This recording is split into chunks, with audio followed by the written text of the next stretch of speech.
I've been playing one of Factorio's longest mods, Space Exploration plus Krastorio 2 for over 200 hours. Try 400 hours. I haven't left my house in years. I don't know what's happening anymore, and at this point, I'm too afraid to ask. Somebody please unplug my computer before this save file becomes a mark of shame on my hard drive forever. Welcome to a race against time and space.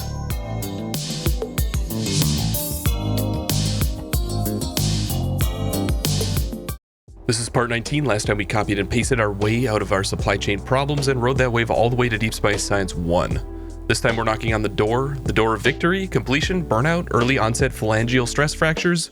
Yes. I want to take note of something that's been at play for the majority of the run, but I haven't talked about much. Production recipes can have two restrictions: where they can be made and whether they can use productivity modules. This might not sound like a lot, but the interactive effect actually leads to an explosion of similar but meaningfully different configurations that are hard to remember or intuitively guess based on the recipe.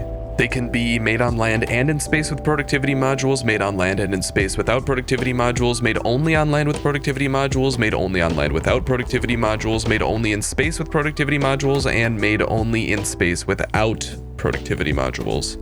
In this case, I discovered I could make spaceship floors on land, so I tried to make them with productivity modules. But you can't, even though all its prerequisites can be made with productivity modules.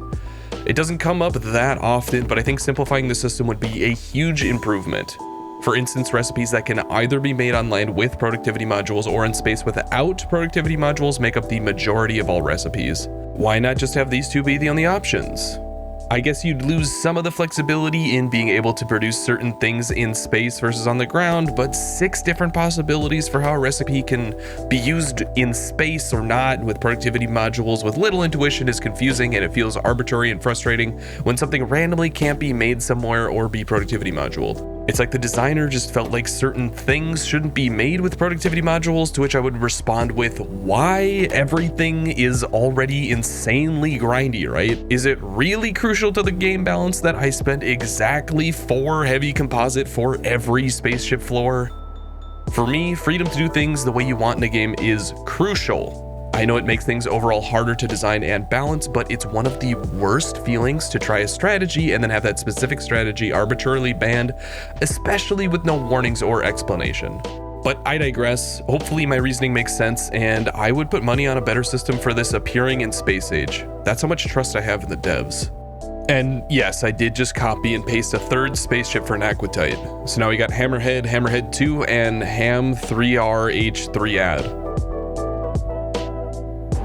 Matter science is all about matter. Matter processing and matter catalog 2 are necessary to continue down this path, but secretly I had been planning to skip matter science 2 and advanced science 2. How's this possible? Well, researching the thing that says victory doesn't even require advanced science 1 or 2, just matter science 1, which we have, and the 4 level 4 space sciences. Unfortunately, it does have a prerequisite that requires Matter 2 and Advanced 2, so Science Skip wasn't actually on the menu. I did get giddy thinking about it though. I've done a pretty cheesy strat copying and pasting more spaceships to avoid processing Naquitite in any sane matter, and anything else to expedite the end sounded so interesting. Probably because somewhere in here I dropped 70 hours into this mod in 1 week. I was working this game at the same rate as a CEO. I was burning 2,000 calories sitting still. I was reconfiguring factories during REM sleep. I was planning meals around spaceship trips so I could leave the game running while I ate. I was optimizing the collapse of my social life. I was gaming. Why cram all of this into such a short amount of time? In an earlier episode, I talked about the issue of context switching. It takes a relatively large amount of mental energy to switch what you are doing and do something in a new context. Up until this point, I was playing a small amount at a consistent pace, which was essentially maximizing context switches. Every time I boot up, I have to try and remember what I was doing 5 days ago, which takes some time. If I shove this into a week, I can just think about Factorio, minimize the context switching, and even continue to solve problems as I was falling asleep. I was optimizing the factory and my life around solving this mod. I went turbo nerd. And this isn't even my final form. And what's better at optimizing than productivity boosts? Here we have productivity module 8's the second to last in the game, giving a massive 18% productivity bonus each. A full set of 8 added to the research labs would be a 16% increase to productivity compared to the productivity module 7s that are currently in there, and I'm even researching intelligence 5 for another 5% boost.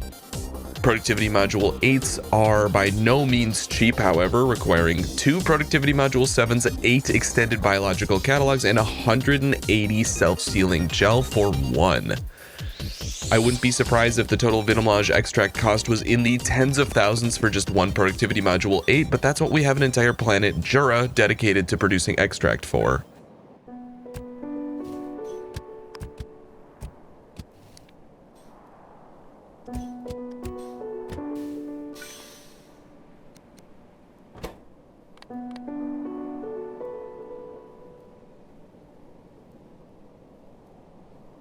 Another reason to hard focus for a week is just to straighten out all the issues that all the factories inevitably run into. We're at 10 factories now, including space, and with most research requiring tier 4 of all 4 space sciences, any factory having any issue can bring everything completely to a halt.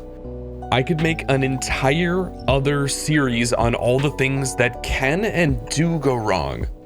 You have byproducts that you think get made slowly and even have an outlet for them to be used in other production, but the byproducts get made too quickly for the other production and warehouses fill up faster than you think.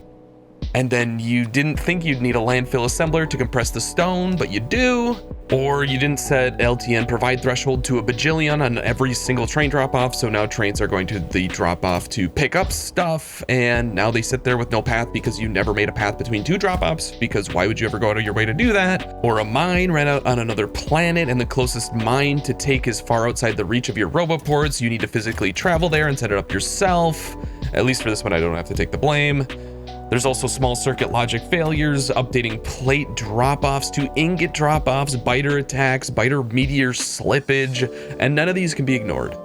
Each of the difficult challenges you solved earlier for production of all these resources and transporting them and producing more resources that lead to all these problems make this experience reminiscent of a puzzle game. In a normal puzzle game, you can solve something, move on to the next room, and attempt the next puzzle. Imagine if you also had to continue solving every previous puzzle, each one depending on a continuous solution from the previous puzzle to be solved. Stack that up 5 or 6 times, and that's the pyramid I'm standing on, essentially a Kaizo Dark Souls insane mode puzzle game. With each puzzle being harder than the last, going back and fixing all the tiny issues is soul-crushing, especially for things that are now trivial but require a significant time investment. It's not one thing, but the cacophony of all of them that pushes us over the edge. I'm a big fan of Day 9, and in one of his streams, he talked about the time difference between solving a puzzle in your head and actually physically solving it so you can move on. The bigger the time difference, the more frustrating the puzzle is. Add in the variable negative reinforcement schedule at which these updates are required, and I'm essentially being operantly conditioned to hate this mod. I know, I could have built stuff better in the past and thought of the future more, but there is a line. Should I really set up every single mine on a planet when I first visit to prevent ever needing to return and build more mines? Should I add an assembler for every single warehouse that stone piles up in just in case it ever overflows?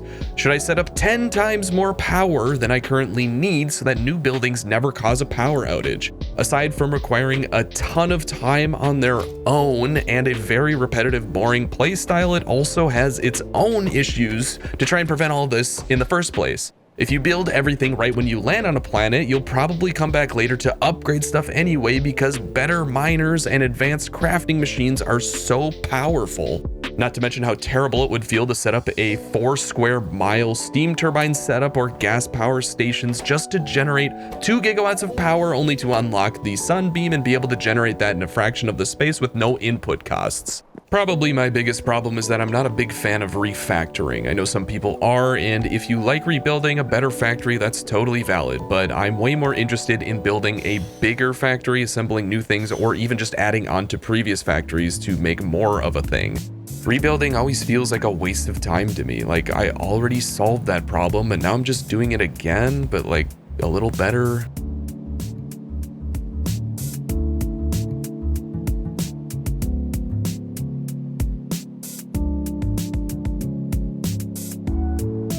Your old problems have to pile up on top of something, and that something is your new problems. Remember last episode when I talked about not getting rid of ion stream fast enough? Well, I got rid of it. All of it. I greatly underestimated fueling 6 spaceships with a 7th on the way and 500 for every deep space science. 150 hours ago, Wozz bargained for more space for fluid production, and I was like, psh, fine, whatever, Grandpa. And now I'm being bailed out by that decision. I can just push more particle accelerators into this area and dramatically increase production. Of course, I'll also need to increase the production of its inputs, namely plasma stream, which is much slower, so slow I need to go from 4 to like 20 plasma generators, all of them with speed modules. I'll be using even more plasma stream in the future to make antimatter once it's researched. Antimatter and antimatter reactors and engines come from Deep Space Science 1, and next generation spaceships and powers seem to be just around the corner.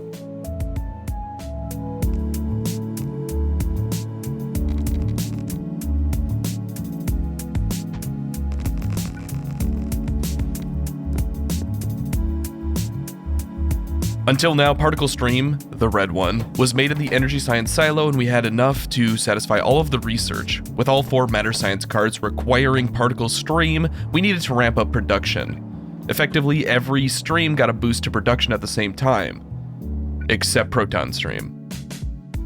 We just don't need it for anything. Honestly, I don't even know why it's here. I guess it rounds out the primary colors and looks nice?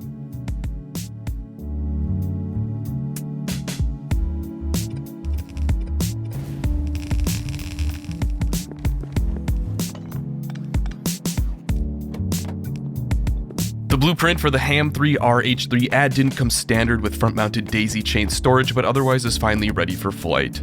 With 3 times the amount of Naquitite coming in than we started with, I'm feeling pretty good about it. I'm also feeling pretty good about not thinking about Naquitite. Similarly, our train situation in space has always been a bit touch and go. It might not have always been obvious, but there were 4 front-facing stops and 3 back-facing stops, specifically for when trains drop off at the Space Mall. It feels like with 7 total stops, it should be able to have 7 trains circulating, but the directional differences of the train stops bottleneck me at 3, and 4 technically works, but is ugly. If I mirror the stations about the diagonal track axis that they are built off of, I can double the train stops and trains. All I have to do is pretend that there will never be more than 3 trains going to the Space Mall, and everything works.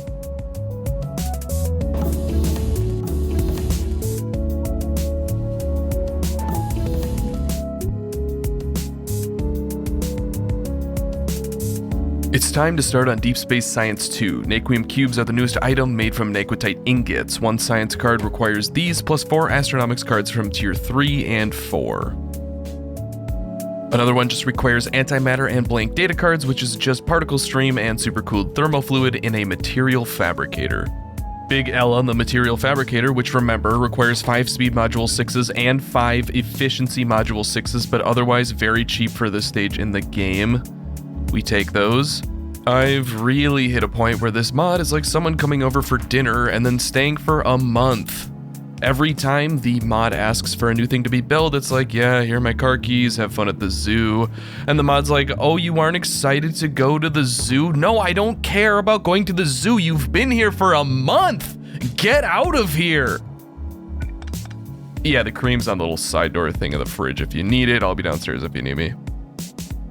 It's the same for all the new research we got, like, oh, new solar panels, cool, new accumulators, cool, new antimatter. Are we done here? Can we move on?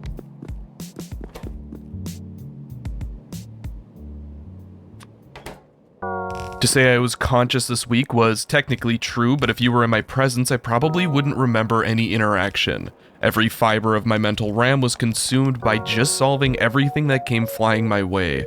Solving everything as fast as I could was the goal. We're so far past the time I thought it would take.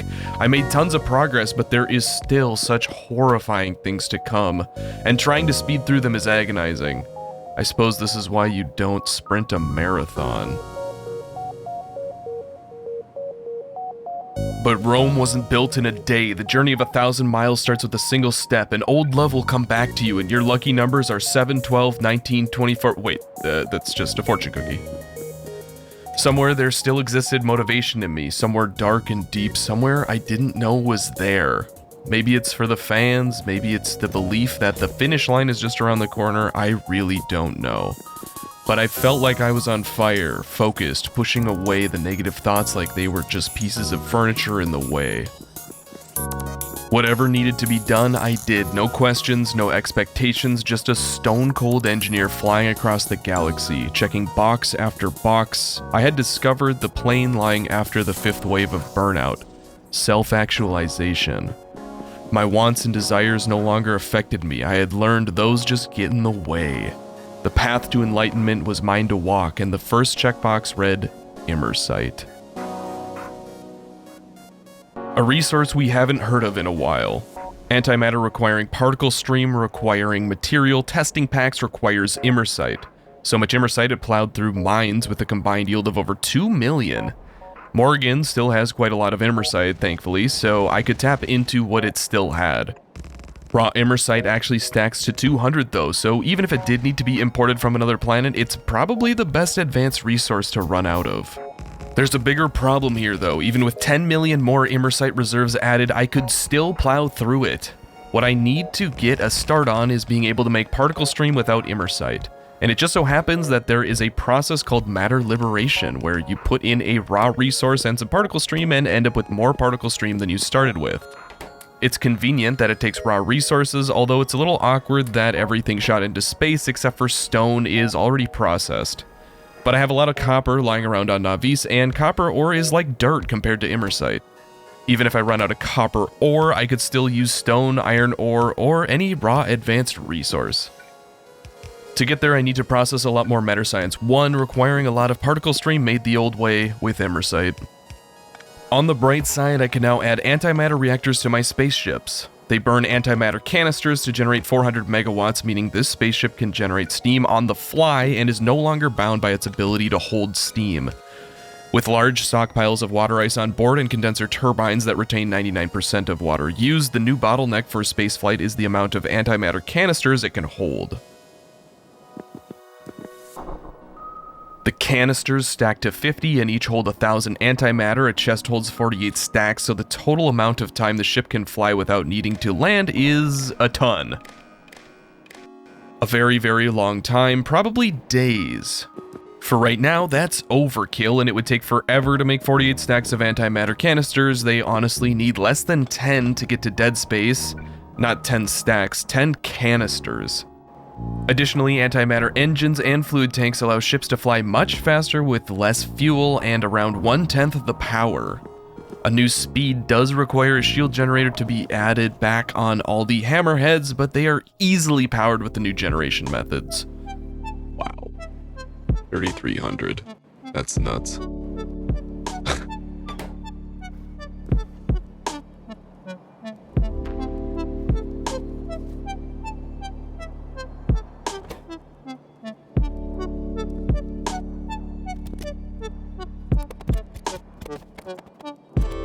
It did get a bit thicker in the process, but we can always loosen our belts, can't we? Perfect. Anyway, I came with not only to make sure our new spaceship can fit, but also because we gotta start tackling something huge. The most famous puzzle in this mod, people have been commenting about it for months. That's right. Arcospheres.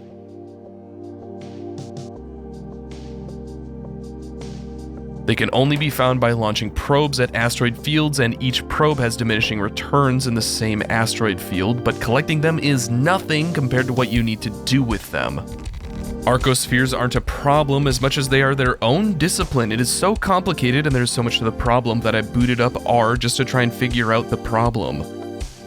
For those that don't know, R is a computing language used for statistical and machine learning programming. For programmers, it is a hybrid between their biggest nightmare and a complete joke right next to JavaScript. But for us data scientists, whoo boy, it is sweet. It's the first language I ever learned, and it feels so good to be in, not to mention that RStudio is a fantastic IDE to work in. Alright class, let's dive in. Arcospheres are not consumed when used in a recipe, only transformed into other Arcospheres before being used. The raw Arcospheres I have need to be tuned into batches of 4, but the configuration is a pseudo-random process. Every time the recipe is used, it has a chance of switching over to another recipe that spits out a different set of 4 different tuned Arcospheres. There are 8 different tunings for Arcospheres denoted by Greek letters. The recipes I have access to take in 2 or 3 Arcospheres with different tunings, some other ingredient, and spit out a finished product and the Arcospheres you put in, but with a pseudo-random tuning. If I just threw them in willy-nilly and treated this like every other production building, then the Arcospheres would do their job, get returned, and pile up with the wrong tunings and quickly become unusable.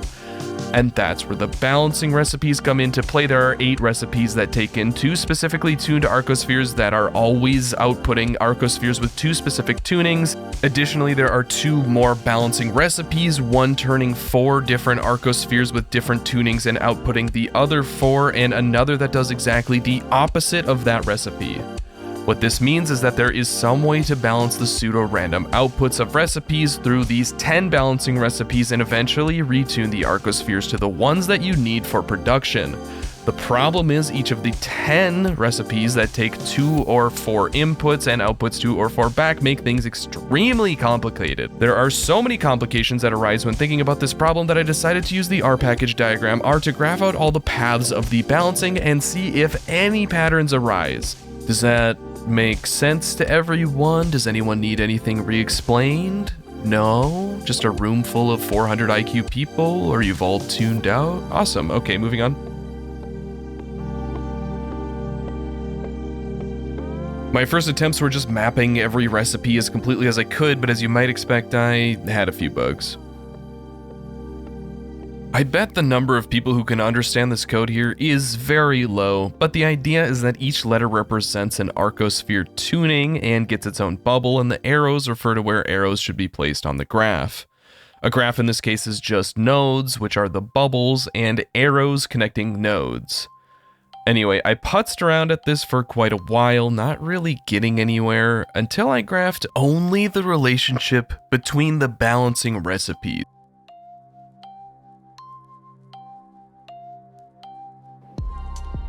Aha, there is some cyclicity to the structure. For example, T to O to G to Z is cyclic in both directions. You can travel around this graph in either direction. Of course, each balancing recipe requires 2 or more Arcospheres, so it's not as simple as trading an O for a T, but this is something. If L, X, P, and E also make their own loop, which is hard to tell from this depiction, then there's some weird, crazy way in which you can get between any 2 tunings by either continuing through a loop or switching to the other loop and continuing. It's still not clear how to do this, so I tried to keep graphing different combinations of recipes to see if there was some consistent pattern I could create to make a specific ingredient. There kind of wasn't, but I wanted to try my hand at it in game. Feeling out the problem might work better than trying to make these insane graphs.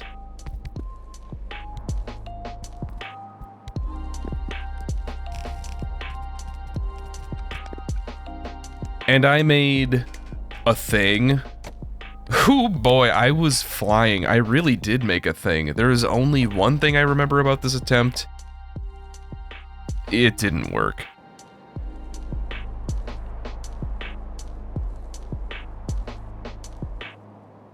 Alright, how about the Council of the Arcosphere Balancers? They can all share a chest, that way I don't need to worry about spheres piling up in a chest inaccessible to other balancers.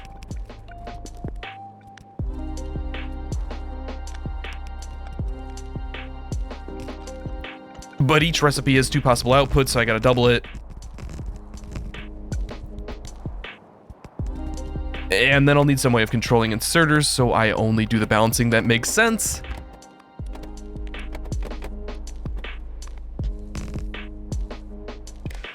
But I'm also balancing 2 at a time, so I gotta add them together before I allow the inserter to activate.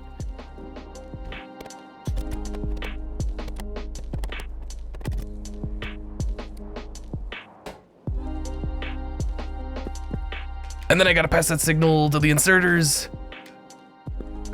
But don't use the Arcospheres if there's only one. But also each recipe uses 2 Arcospheres, so each recipe needs 2 checks. But also I need to wire these very specifically so as not to cross-contaminate my signals.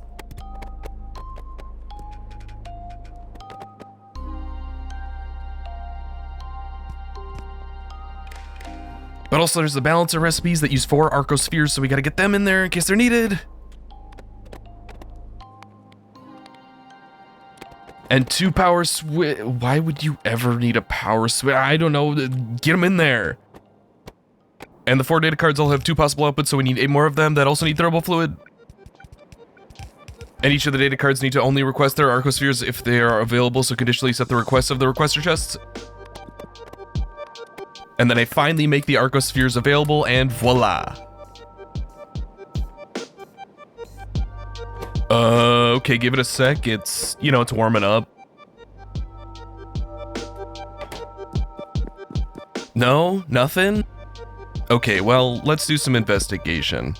It turns out the 2 recipes per item doesn't lend itself to a consistent solution where the spheres can just go in the same loop.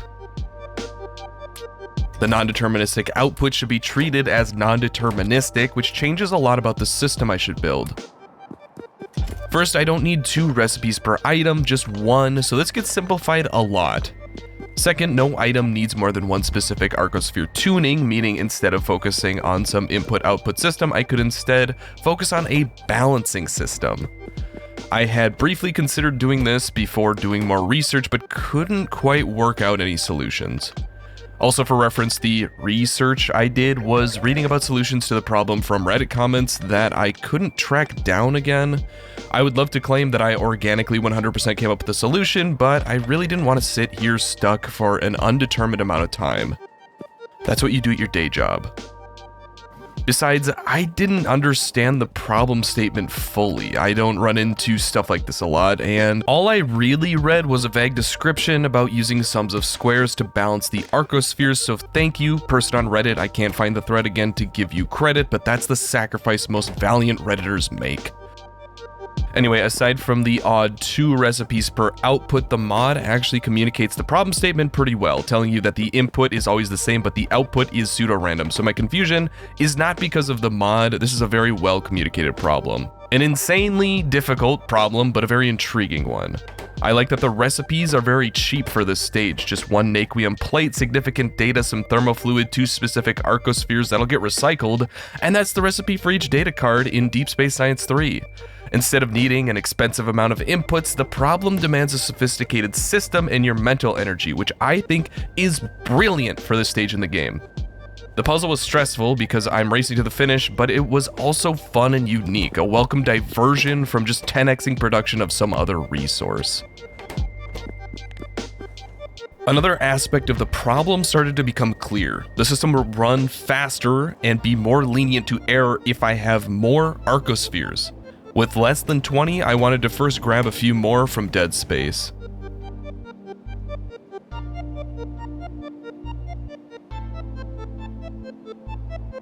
This is also about the time I stopped caring about symmetry and just started shoving more warehouses onto ships as I got ship cargo size increases.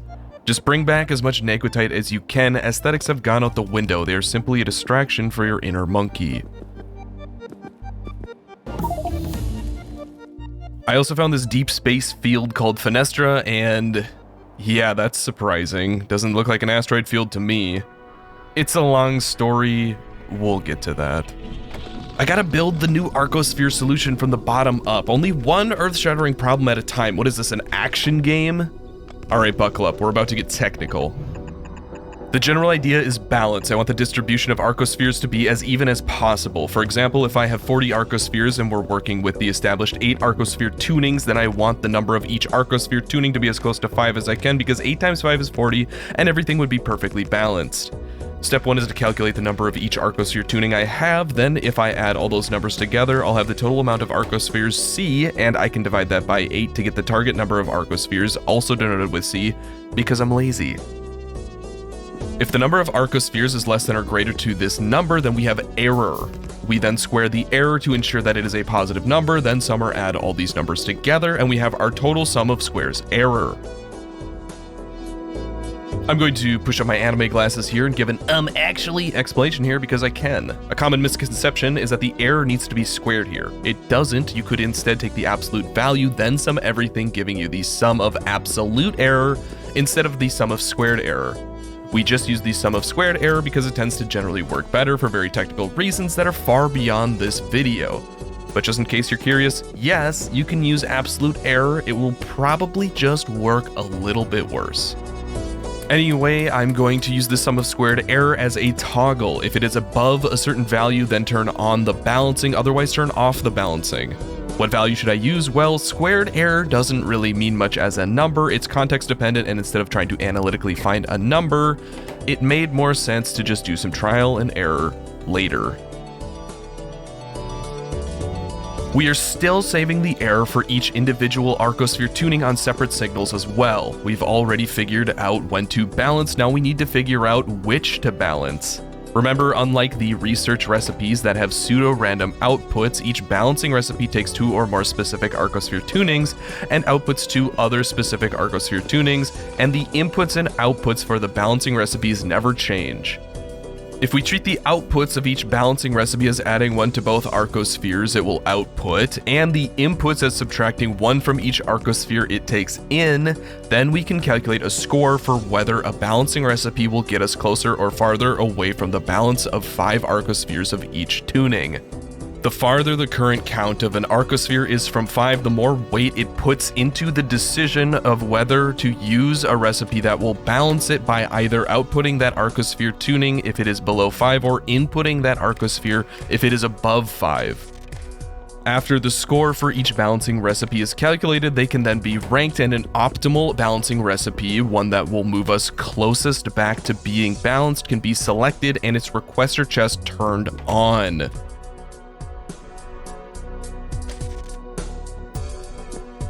And that's essentially how I'm going to handle balancing. There are some complications due to robot flying time and crafting time where the counts of Arcospheres is not perfect, but that's actually a strength of this particular system. Every time a balancing action is taken, it is taking the one that is currently the most optimal, and it's not likely that the Arcospheres that currently cannot be counted will cause enough imbalance to ruin the system. It is possible that there aren't enough Arcospheres to complete optimal balancing actions, leading to the system getting stuck, but this is alleviated by simply having more Arcospheres. As for when to use the crafting recipes, it's simple. Just answer 2 questions. Have we hit the quota for what we're making? Are there more than 1 of each Arcosphere you need as an input? If the answer to both is yes, then request Arcospheres, otherwise don't request. Hopefully that all, or any of that, made sense. This isn't an educational video, so if all you got out of this was round objects spin good, then that's more than I can hope for. It took me around 8 hours to set this up, and I've already explained your head off. Alright everyone, deep breath, cross your fingers. This is the moment of truth.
To the untrained eye, this is just colorful circles randomly spinning.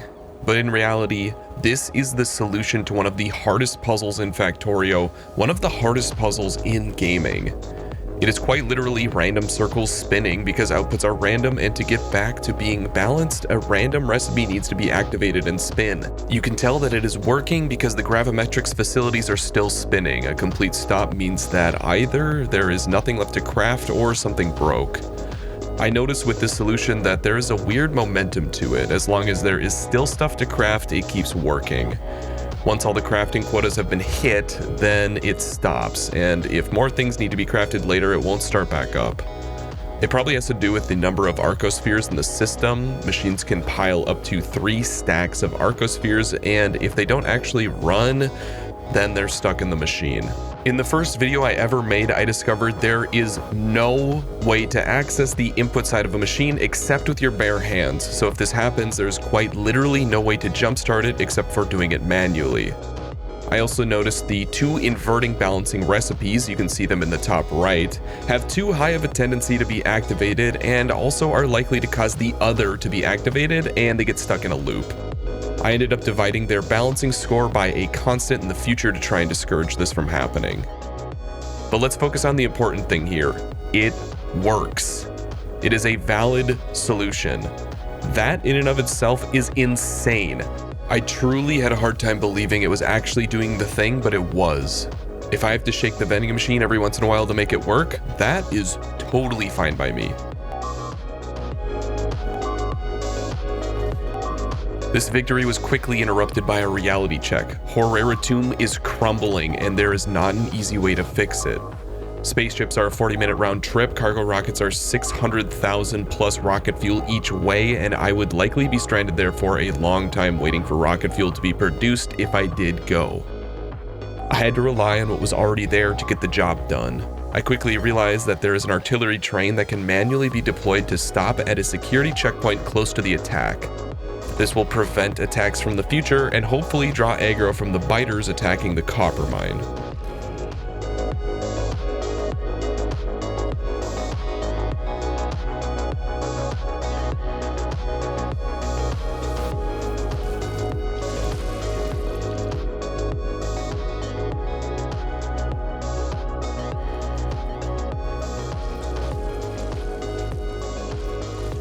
Oof. Is that you?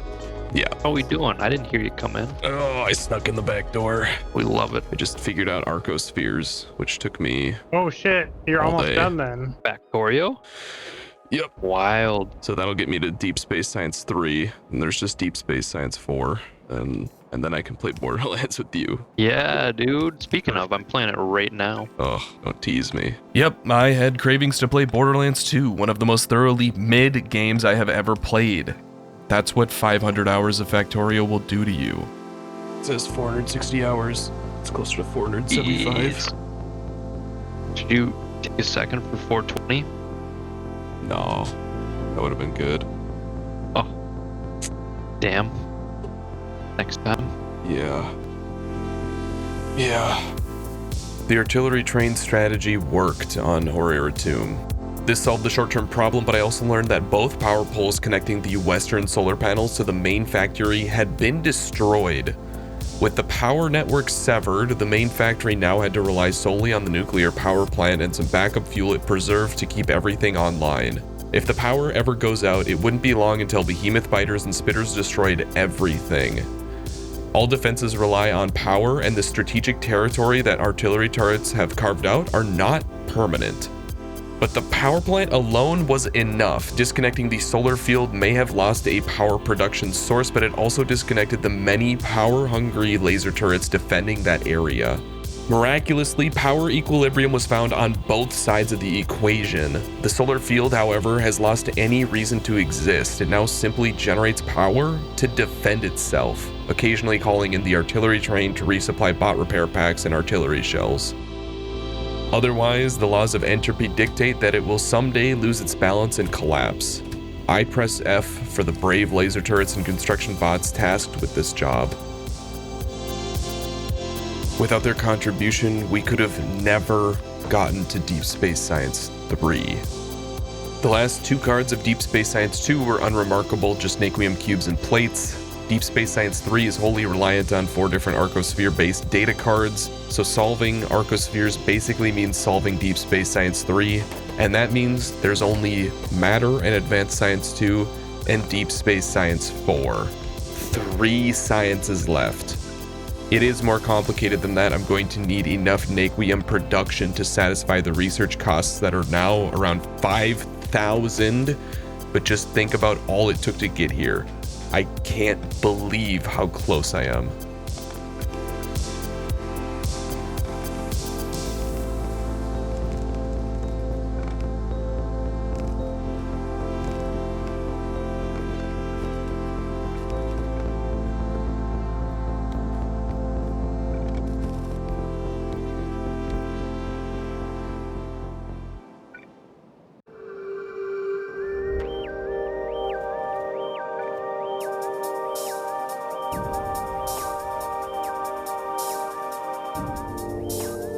Now, if I'm not mistaken, we have some space to explore. The speed and independence of antimatter ships have unlocked previously unaffordable goals. Distant asteroid fields are now feasible to travel to and yield more Arcospheres than simply launching more in dead space. They are also home to massive mines of stone and copper, both of which can help bolster the relatively slow core mining processes on Navis and generate particle stream for more antimatter. So I mounted more warehouses on the front of the Hammerhead and headed for the nearest field. First things first though, one of the Hammerheads actually got stuck in space and I needed to dock to the ship and do some upgrading right there on the spot. I brought with antimatter reactors and shield generators, and if everything goes right, this ship should be able to seamlessly return to its route.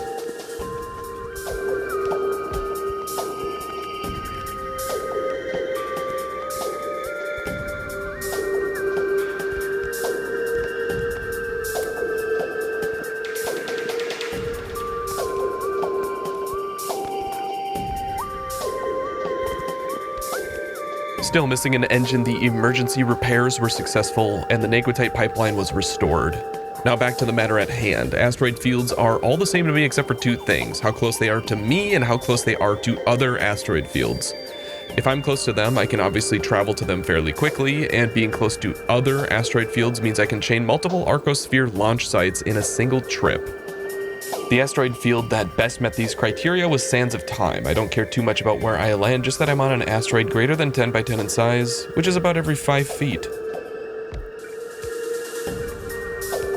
Then it's just a matter of launching the probes. Nothing we haven't seen before, just some time to sit and think. Think real hard about some recent discoveries.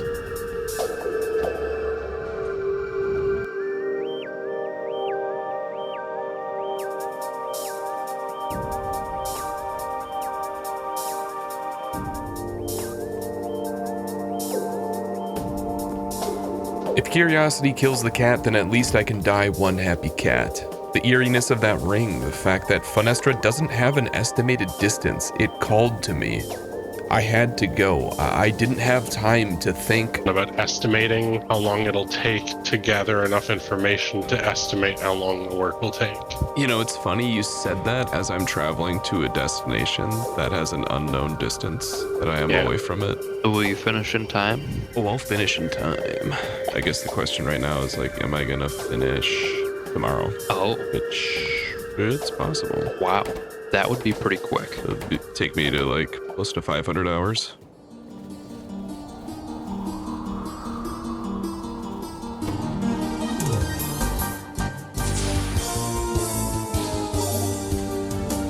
Eventually I could dock to Fenestra. What this weird ring was doing, I wasn't sure. I had seen playthroughs of space exploration alone before, so there were some ancestral memories of what this was, but I didn't remember the specifics, and remember, this is space exploration with Krastorio. Who knows what they could have done to screw with this thing? Thankfully, I'm wearing cargo pants, and the pieces of the ring fit into my deep pockets.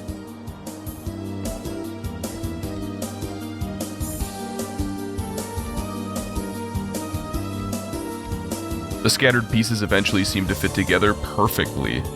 There were buttons and switches and a power indicator once it was constructed, but nothing seemed to do anything.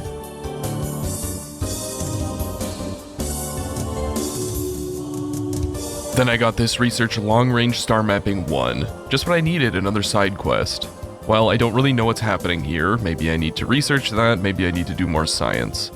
I needed to do something that at least felt like I was making progress, so I left and got a start on Deep Space Science 4. Naquium processors, the apex of processing, will be one of the main products. Deep Space Science 3 isn't exactly fast right now, so it won't be done researching anytime soon. In the meantime, it's time to make my main cruiser unapologetically thick. This ship no longer needs to fit into the Naquitite docking station, freeing it to take up more space with more engines, space for cargo, and solar panels. The bottleneck is the same as before I went to Fenestra, Arcospheres. Going to these galaxies and collecting more is still the best thing I can be doing. Caltrops is the next closest asteroid field, and while I'm out here, I can multitask and harvest some stone, something I forgot to do last time.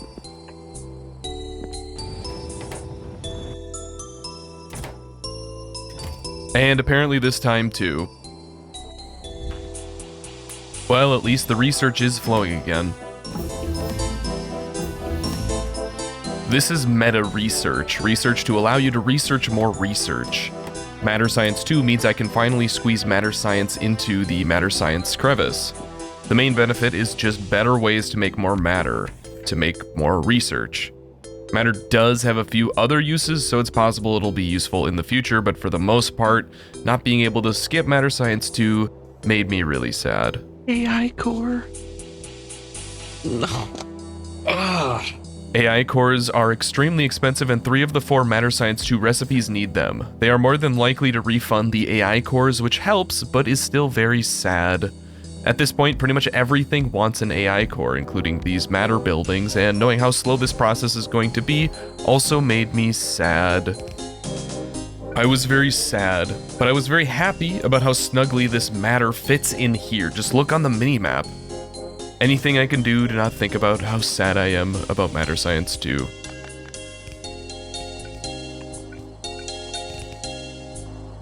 But eventually, I completed all 4 cards, and then it was time for the science loop. Wait, we're not done with the science loop? Well, it's wedged right next to the energy science, so I can reuse the thermofluid pipes. And that is Matter Science 2. Only 2 more sciences in the game. Just 2 more. Just 2 more.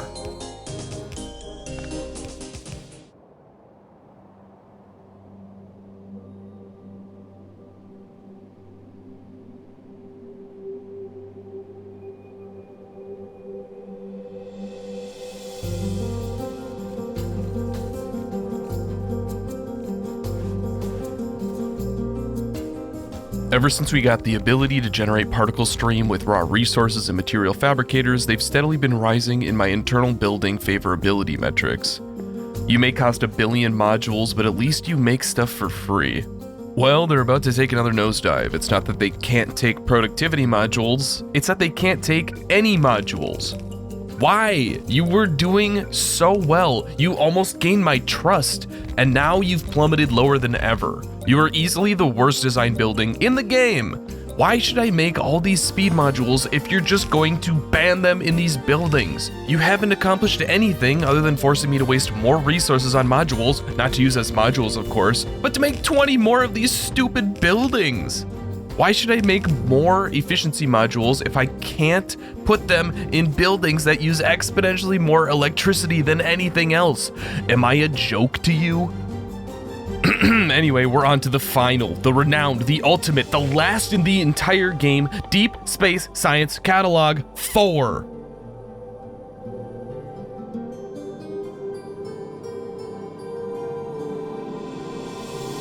It's so expensive though. The cost is 5,000 Deep Space Science 1, 2, and 3. That's an absolute mountain of Naquitite, not to mention a ton more Arcosphere spinning. I also basically ran out of copper on Navis as the 20 new material fabricators chewed through it in no time. More Arcosphere tuning plus any random raw resource equals going to another new asteroid field.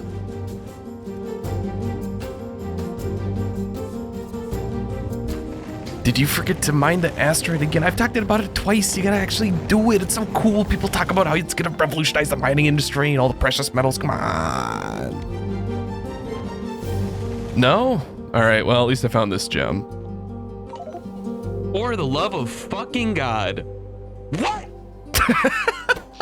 I maybe remember what this is about, but with no context, that is so funny. Oh my God.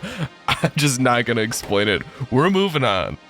Okay, here's at least proof that I set up an unloading station for ship mining. The amount of mental energy I expended that week prevented my hippocampus from converting short-term memories into long-term memories, and at this point, it's like digging through the garbage disposal. You never know what you're gonna find. Great. Mining an asteroid. I told you I'm not crazy. I even set it up first to get the optimal amount of stone into the ship.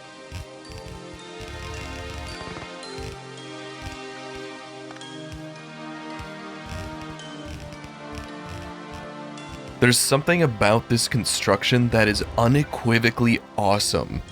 I drove a spaceship here, set up a mining rig while I launched rockets to collect data from an asteroid. This is what you imagine when you start up space exploration. This is the exact thing I dreamed about, finally realized. It's so cool, and there is such a good justification to do it too. I'm not going out of my way to do this. I feel like I finally hit the thing in the game that you were meant to find. The 1-2 punch of Arcospheres into this made it all feel worth it.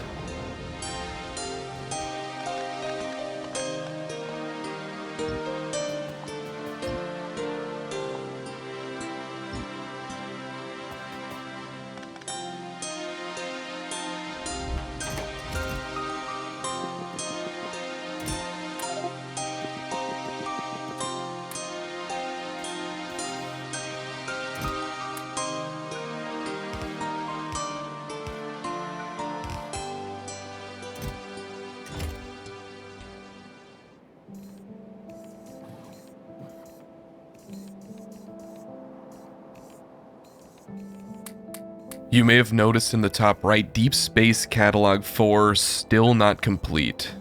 It's so nondescript, innocuous, you would never guess that this is what broke the bank. But my God, it takes forever to research.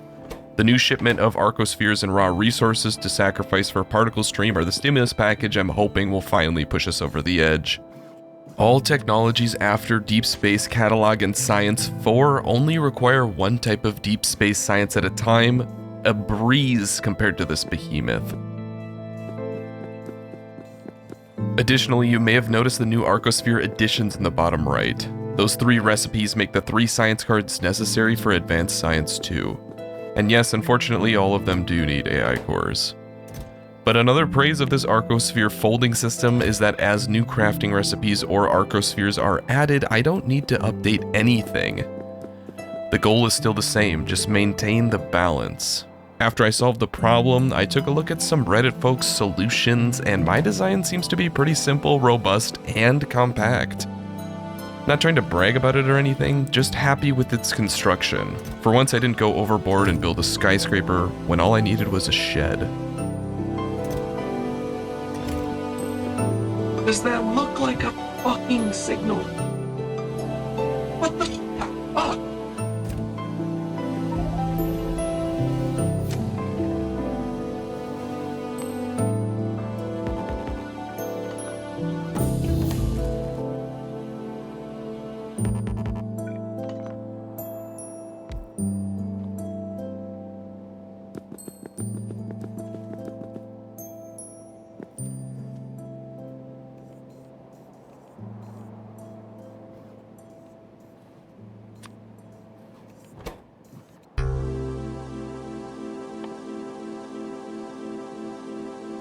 Deep Space Catalog 4 finally done, Advanced Science 2 cards are all done, just need to research the science packs.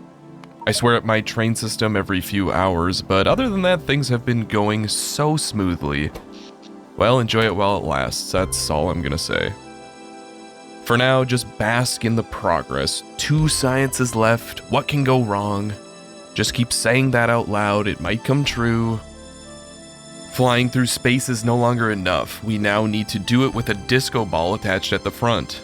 The Nexus is the only way to make one of the Deep Space Science 4 cards, and it only makes them while flying in a big enough and fast enough spaceship. While doing so, it sucks multiple gigawatts of power out of the system, so it's not a normal building that can just be slapped onto the ship. To compensate, I redesigned my personal ship into a Christmas tree, but it's not the kind that your parents get you when they actually love you. It's more the kind that's just thrown into a room. You're not sure if it's real, it just sits in the corner and smells like sulfur for some reason. It's more of a fire hazard than anything. That's all valid for this ship too.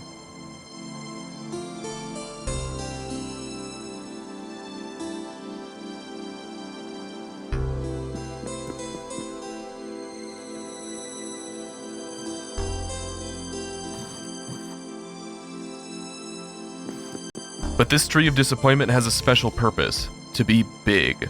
The Nexus specifically requests the thickness to be able to produce science packs, which is a bit out of line for a science pack, but to each their own. The tree will also generate 2 gigawatts of power instead of 1, more than most planet colonies I control. Unfortunately, her thickness was just slightly too thick. No. What?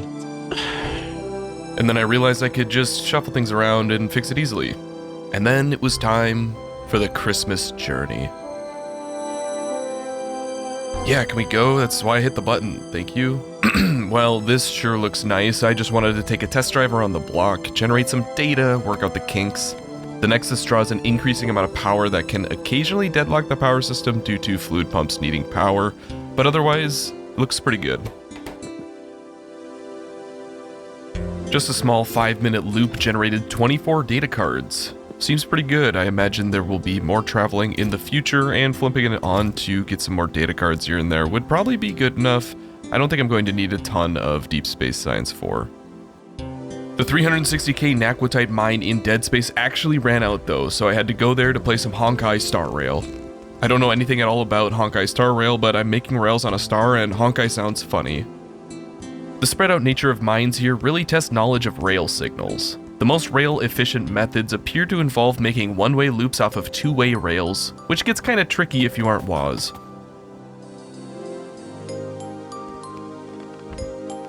And sometimes you gotta stop cooking. Roundabouts on a one-way don't really make any sense. And neither does this. This is when you go shopping and mom's like, we got Wozz rails at home, and it's actually just this. Alright, that's enough. Go learn from blueprints, kids. Stay in school. After beating Honkai Star Rail, I had to do some housekeeping back home. On the way, I discovered that the Nexus actually just has an unquenchable hunger. 6? What's 6 gigawatts? What do you need 6 gigawatts for? No. Deep Space Science 4 is almost complete, and then we can move on to the Intergalactic Transceiver. The first piece of winning. Once I got here, I started to feel it. It was actually happening. There is light at the end of this tunnel. Oh, baby. Oh, fucking God. Jesus. All right. The Nexus hitting 6 gigawatts actually generated about 20 stacks of data cards, leaving only 3 more data cards until I can make Deep Space Science 4. Making the other 3 is generally checks on your ability to do endgame things, but nowhere near the complexity of setting up another Arcosphere system, thankfully. First though, I want to touch on Advanced Science 2. Remember, the cards are made with Arcospheres, and they were so easy to set up I almost missed it. All I had to do was bot in the cards, add Advanced Science 1 and Thermofluid, and it's complete. Just 3 more data cards for Deep Space Science 4, and science is complete! Unfortunately, what I had thought was enlightenment was actually just bottled up insanity, and the screws started coming loose. I'm by no means proud of the following. It came off an 11-hour video clip, so just think of this as the warning label on this mod pack. To where? To fucking where? Moron. What? No. God damn it. Oh my God. Okay. Hey, we're going to Fenestra. Shouldn't there be ominous music and scary blue ghosty stuff? Glad you asked. No, Fenestra is a lie. I can't tell you where I got this idea, but I thought the transceiver had to be activated on Fenestra. I can't even, just watch. So both the ring at Fenestra and the transceiver want power. The two things probably just shared the same neuron, and my brain never verified the checksum. Trying to generate enough power for one of these is extremely difficult. For both, in Fenestra, where sun is 0% and there is no infrastructure for power, is ridiculous. Also, this isn't how the ring on Fenestra works. Just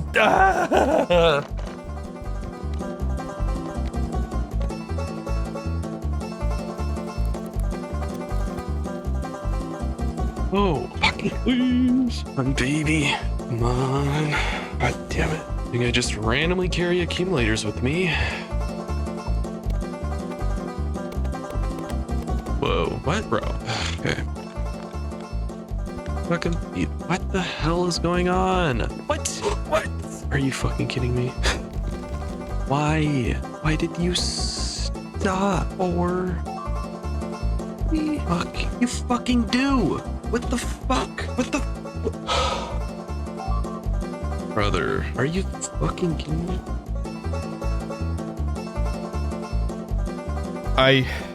I'll explain. I came back home. Hey, turn the banjo music off. Christ, nobody wants to hear that song ever again. As I was saying, I was trying to generate 10 gigawatts of power with Steam. The setup was actually pretty good. It's just nothing worked, so after several hours of work, I came home with my tail between my legs.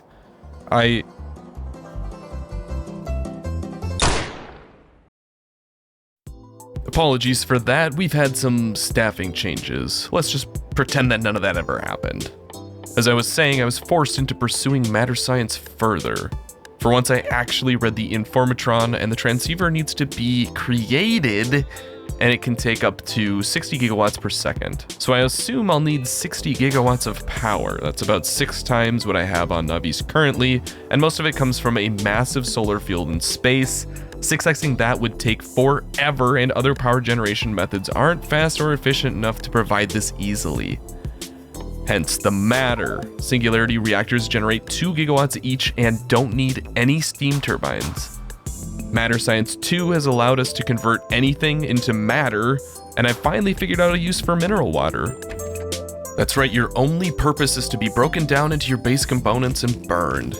And you deserve it, mineral water, you suck. But let's talk about matter as a substance. Aside from its awesome looking icon, it's the coolest sounding concept in the game.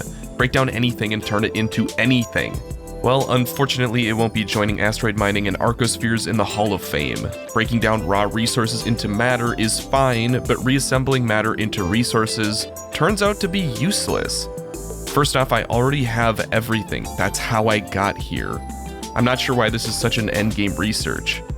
To be fair, it's unlocked when every space science is at tier 3, so I'm a bit late to the game here, but I'm not that late.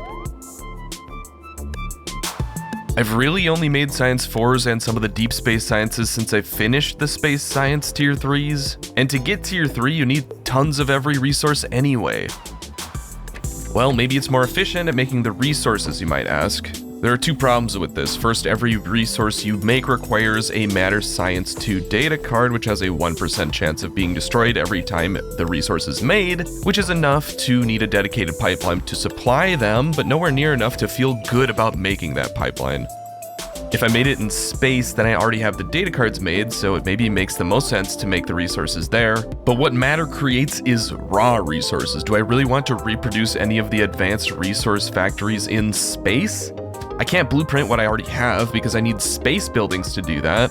And then there's a ton of garbage to deal with, like sand that might be useful in space, but I have to worry about it piling up too much. And then there's all this stuff like nitric acid that would need its own pipeline into space because you can't get nitrogen in space. Also, you can't use productivity modules in space, so the whole process would be terribly inefficient. Okay, well, what about making it on land and making the data cards that have a 1% chance of being destroyed there? Well, you can't make those data cards on land because they need AI cores, which need advanced neural gel, which is only producible in space, as well as 100 million other things in its long crafting chain.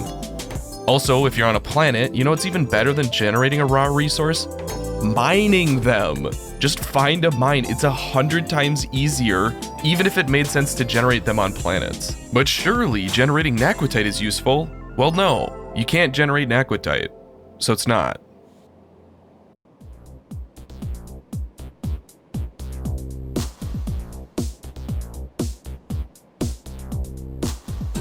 So matter crafting doesn't make sense in space, and it doesn't make sense on land. Does it make sense anywhere? It might be convenient in space if you want a basic raw resource like stone somewhere and don't want to make a train stop to deliver the warehouses of stone you already have in space for some reason, I guess. Matter crafting is one of the coolest sounding mechanics, but the way it's balanced, it seems like a complete flop. Unless I'm missing something, it seems to come too late and is way too clunky. I will say I love the potential for the mechanic. It feels like if it was tweaked in some way to come earlier or generate the finished product but at a higher cost and slower, it would be awesome. It seems hard to balance without undermining all the factories you've built up though. It's kind of a tricky one. I'm sure there's some way to do it. With the matter being generated in singularity reactors on the way, I wanted to play around with the transceiver a bit. Right here in the apex of my factory seemed like the best place to put it. It can't be perfectly centered, but then again, what in here actually is? Whatever this thing does, it'll be centrally located for its purpose. Before the singularity reactors are done, I can get a start on generating energy in other ways. There are a few extra space lasers that can be rerouted to Navis, and every gigawatt counts. While waiting for the singularity reactors to finish researching, I actually just left the game running and went to Olive Garden for 2 hours. Did I like it? You can't ask me that, this is a Factorio video. We do serious business here. I like shrimp. When I got back, I realized I have a process that brings raw beryl into space for naquitite processing, and I can use the beryl to generate matter. Beryl stacks 250, which is only behind imersite for raw advanced resources, and generates more matter per item than most other resources. Coupled with the 60 million beryl mine in my asteroid belt that is easily transported in, and it was a slam dunk to make here. And I will never pass up a chance to dunk on mineral water. That's right, you're not even good at getting rid of yourself. Beryl definitely moved up a tier for this. What a Chad.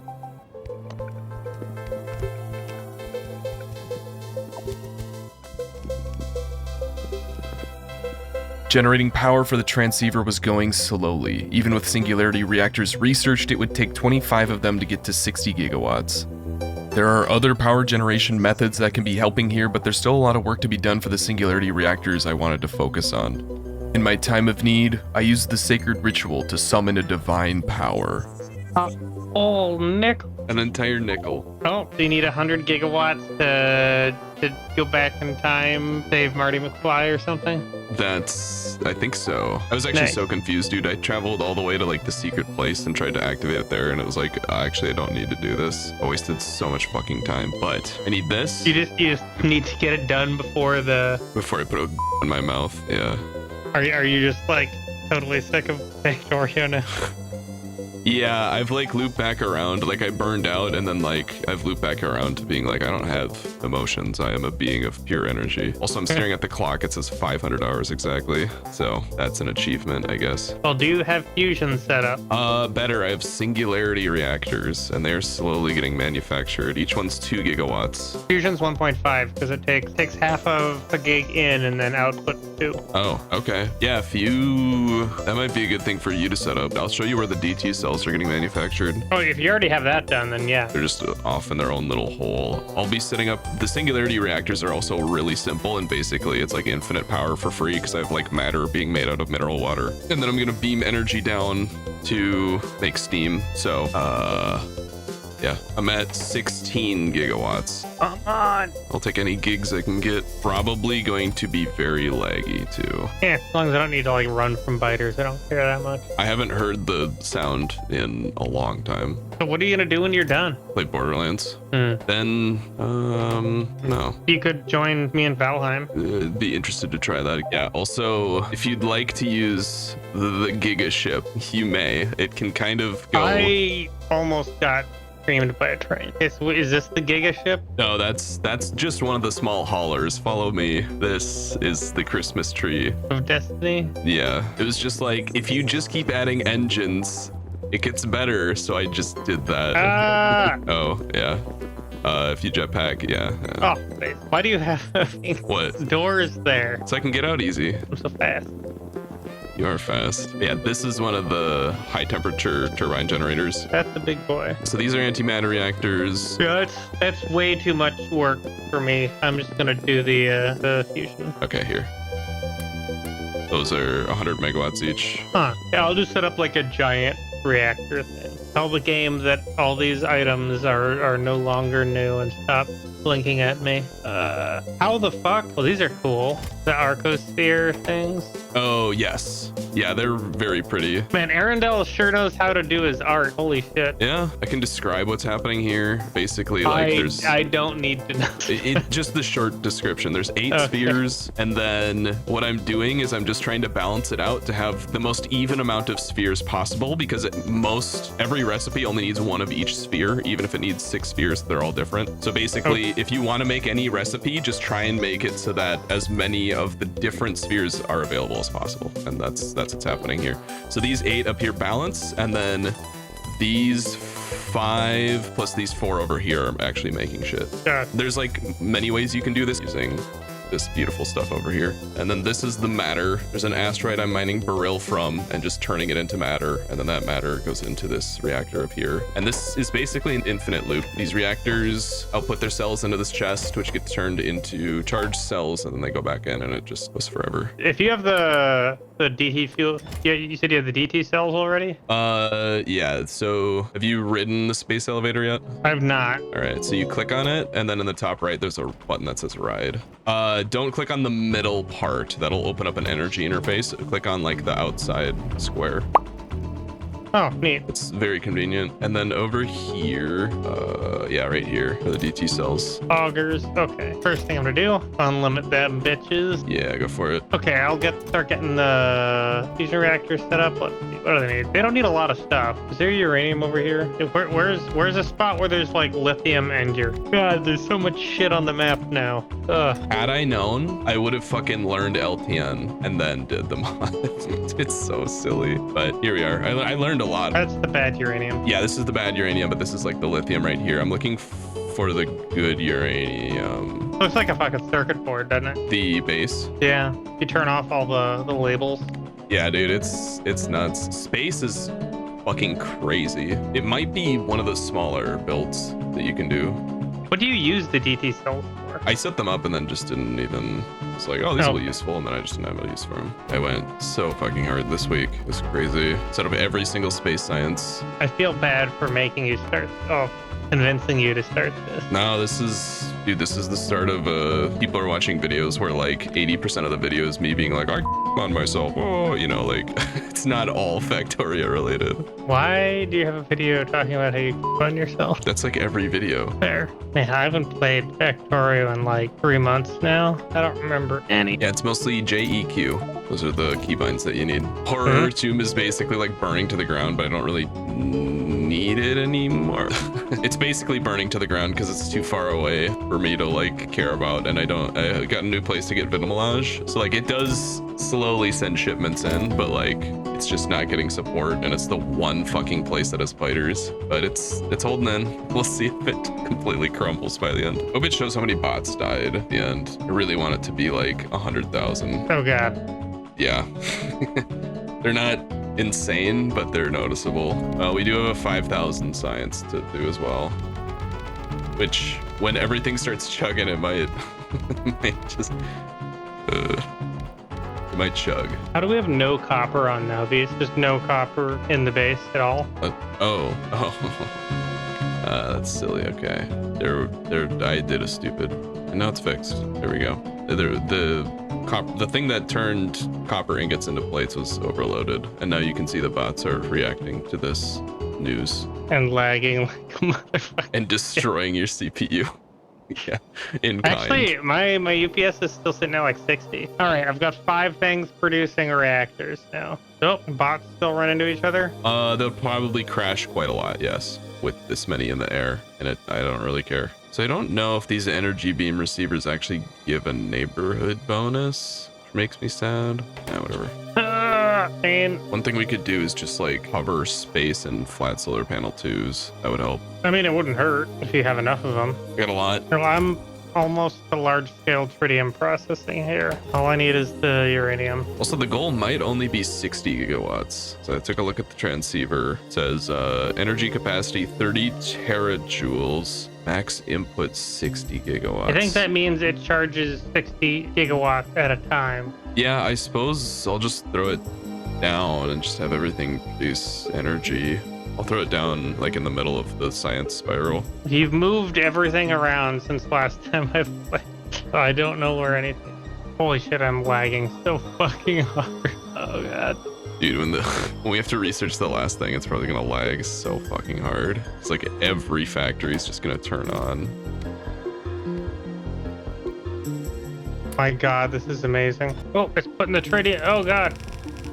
I didn't filter it. Putting the tritium on there too. Shit. Right, we're up to 24. God damn it, shooting the railgun. Fuck. Oh, it's... Okay, no, weird. It like says it's charging and then it like goes back down. Huh. Okay, well the transceiver's like spinning. The fuck is that? Was that the transceiver? I heard a noise. Huh. Yeah, bwah, bwah, bwah. That. Oh. Yeah, that must be the transceiver. It's like storing... Oh, it's at 1%. Okay. All right, you do your thing, brother. I'll keep making you energy. Okay. Holy shit, it's finally happening. Okay, tritium is being produced. There we go. Beauty.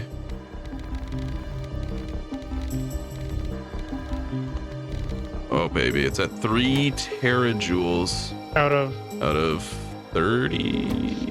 Yeah, That's not- it's 10%. Oh. Holy fuck. Yeah, that's like... Let me know when it gets closer and I'll probably don't even need to make any fusion reactors. Yeah, the 7 singularity reactors are doing work. All right, well, I'm just gonna stand by the transceiver and see if it fucking kills Yeah, me or let me know when it something. gets up to like 90%. No, I'll come down there. It's at 15. Oh, fucking God, dude. Oh.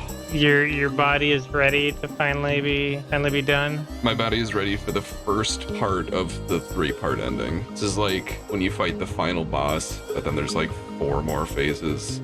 That's what's happening right now. Gonna get the next 7 health bars. Yeah, exactly. I feel like moving around is actually a debuff because it causes lag. Fucking little tiny pools of water. Why do you exist? We have a landfill somewhere around here, right? Landfill? Yeah, it should be if you... Oh, it's discharging.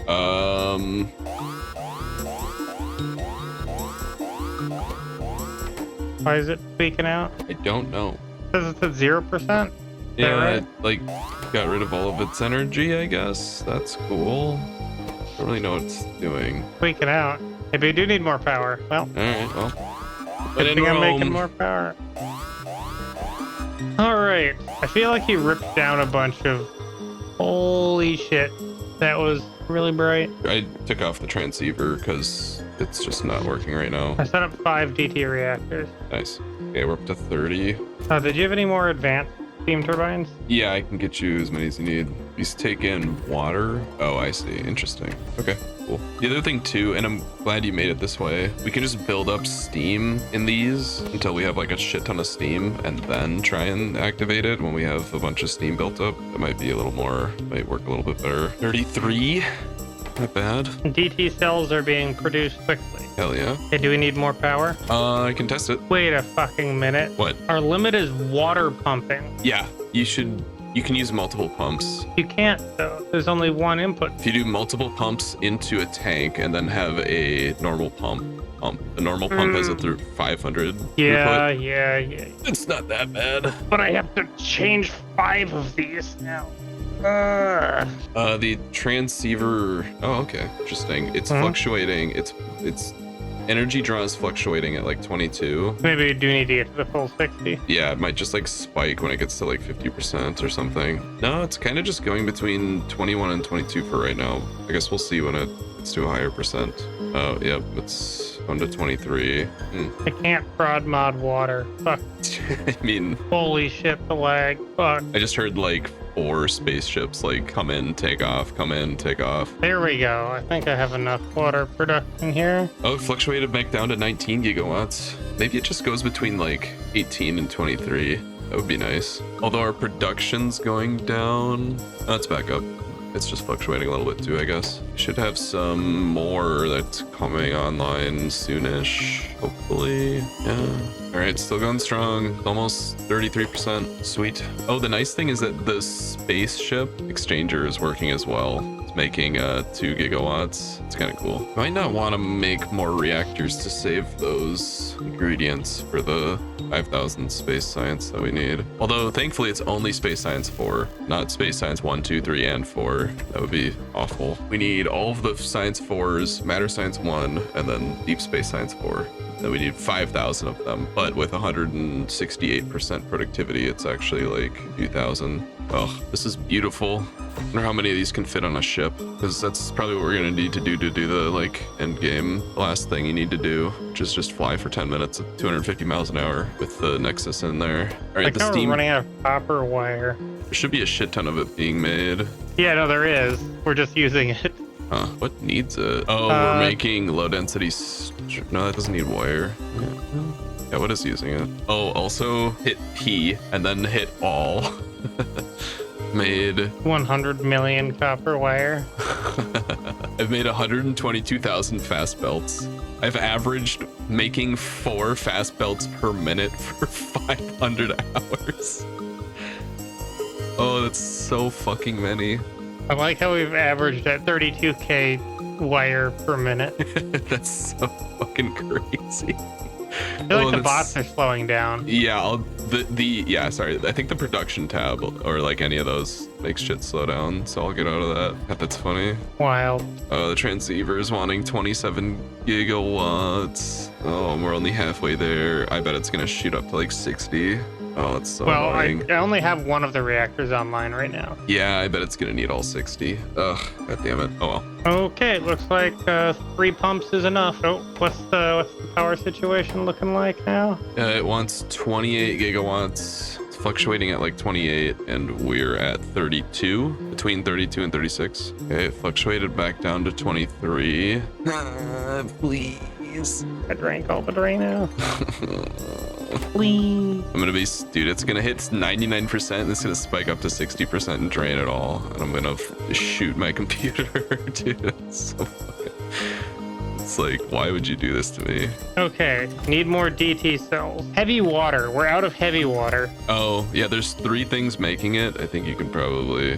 That makes them so fucking slow. I'm just gonna like triple that. Because the DT cells themselves don't take that much. They don't take that long to make. It's up to 29 gigs. Our production's up to 40. Okay. Oh wait, maybe it's just taking more power as we give it more power. It doesn't actually need that much. It's just charging faster because we're generating more power. Because its max input is 60, so it's just taking it faster. That might be what's happening. Okay, I might be tripping about nothing. Yeah, that's what I was thinking, but then it doesn't seem to be charging up all the way before it discharges. Yeah, it's not going doot. It hasn't dooted once, so it might just be happy. Well, do you want me to make more power? If you want, but I'm just throwing down solar panels because I'm paranoid. I'm gonna scale up heavy water production and we'll see where we go from there then, I guess. Yeah, it can't hurt. Ah, The lightning? no lag. I just placed a pipe and heard like 8 pipe place sounds. 86%. Oh shit. Did I go up there then?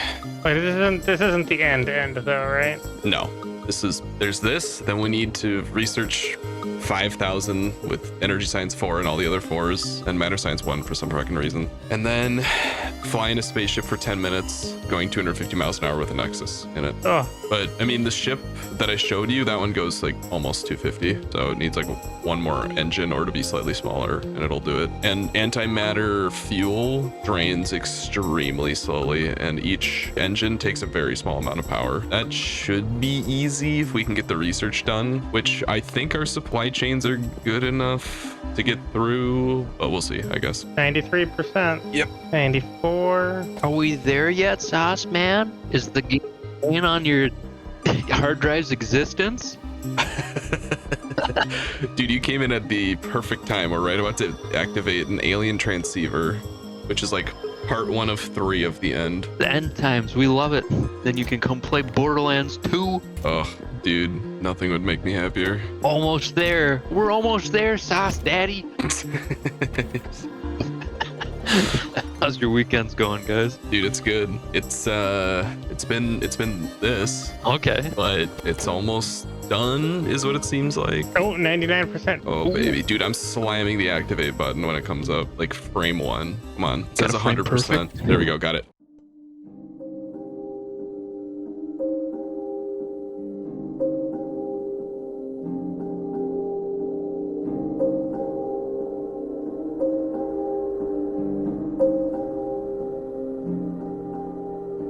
Oh.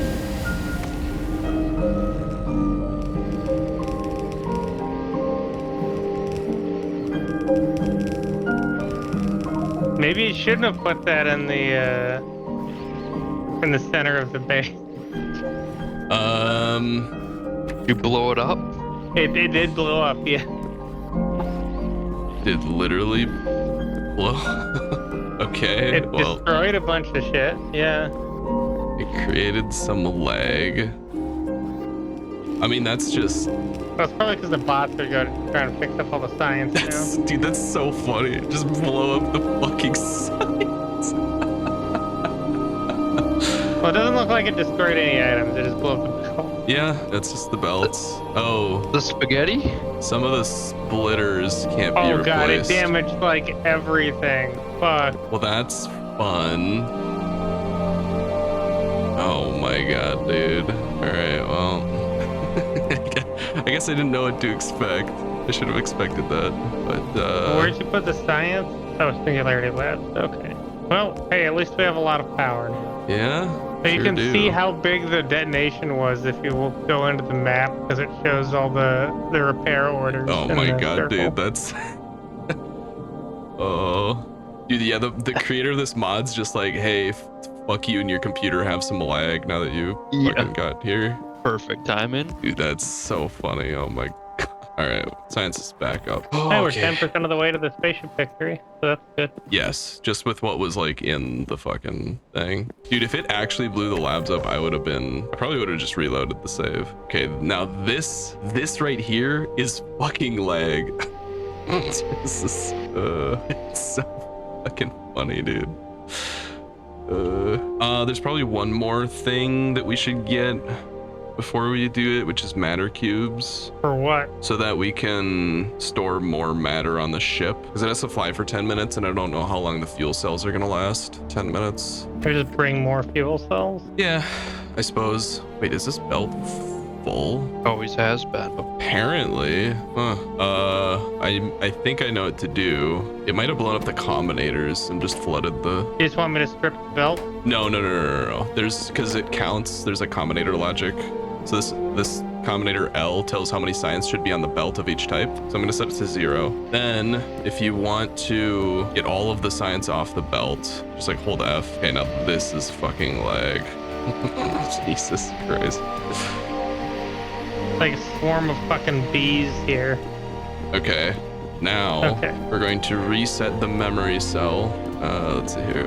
The memory cell is green. We do that and then that. Now we're going to set L to like 18, and I think we're good Is now. 18 too many? No, there's space between them now. I think we have everything. So, oh my god, the autosave. Not like this. Oh, okay.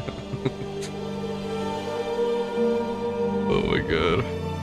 I'll put it on my TV because I don't have a monitor. This is what you want to broadcast to your TV. All right, this is probably going to cause even more lag, but it's the price we pay. Oh my god, is that the IS-Ion? Dude, I made jokes about the ISR on earlier. I actually did not know that this fucking thing exists, but now we have the Saigon. real. Yeah, the real Eye of Saigon. Do you see in the top right corner the like circle of flashing? Just wrecked that whole section. Yeah, huh? so it was that, but the diameter was like twice that. Oh my god. Wait, why did it just go up more? Ah. Fuck. Oh, do you see? all that yellow stuff blinking? Yeah. It blew Oh up my- all there. I'll show you from the map view. So we're here. Okay. It blew up to Oh. here. It's just fucking. Absolutely wrecked. Yeah, it did enough damage to actually blow up some of the belts, or like where that was, but it didn't actually. Everything out here is just damaged, thankfully. Okay. There we go. It just didn't wipe it off the face of the earth. I would have. Is it supposed to do that on startup? Yeah, it's a feature. We're just waiting for, in the top right, you see spaceship victory. Okay. When that hits 100%, then we have one more task and we'll be good to go. What does that thing do? It just sits here.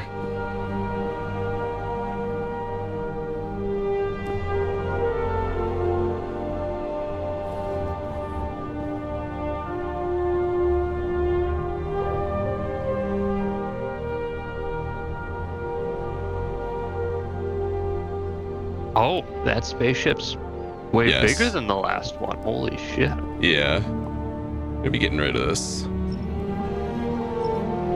Oh shit. As Oh god, beautiful it's as it putting it was. in my inventory. No. I don't want your ice, damn it. God, that inventory looks harder to figure out than when I come back from a mission in Borderlands 2 and gotta sell my loot. I mean, you're correct. You know, ancient, like a guy goes through all the technological advances from like, here's some stick and mud to like, I got a pool in my mud hut. That's what this game reminds me of.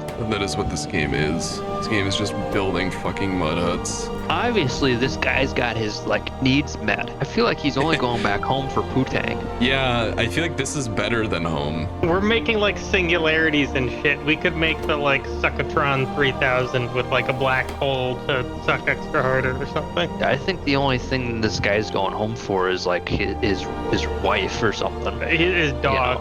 Yeah, he Get probably. his Yeah, dog. this is Ooh. John Wick. Holy shit, dude. Oh, dude. Oh my god, it's fucking finally happening. Goddamn, dude. Right when we're running out of iridium. Fucking perfect. Okay. I'm just like hand feeding the fucking shit at this point. Spaceship speed reduced due to the singularity reactor.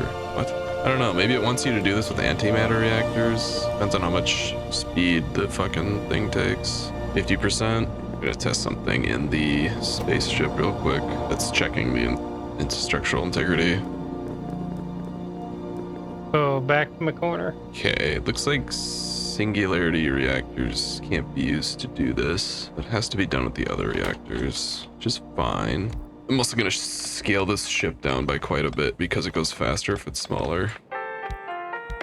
Getting close. Yeah, it's I think it's stalled because it wants some particle stream and it's not getting it.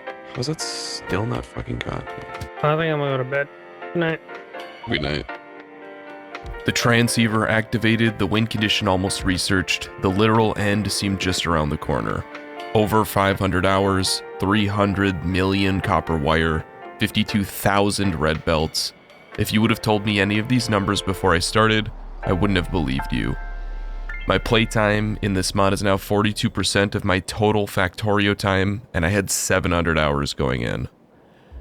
It's still hard to believe the progress we've made when the easy choice was seldom encountered. Yeah, we're at 90%.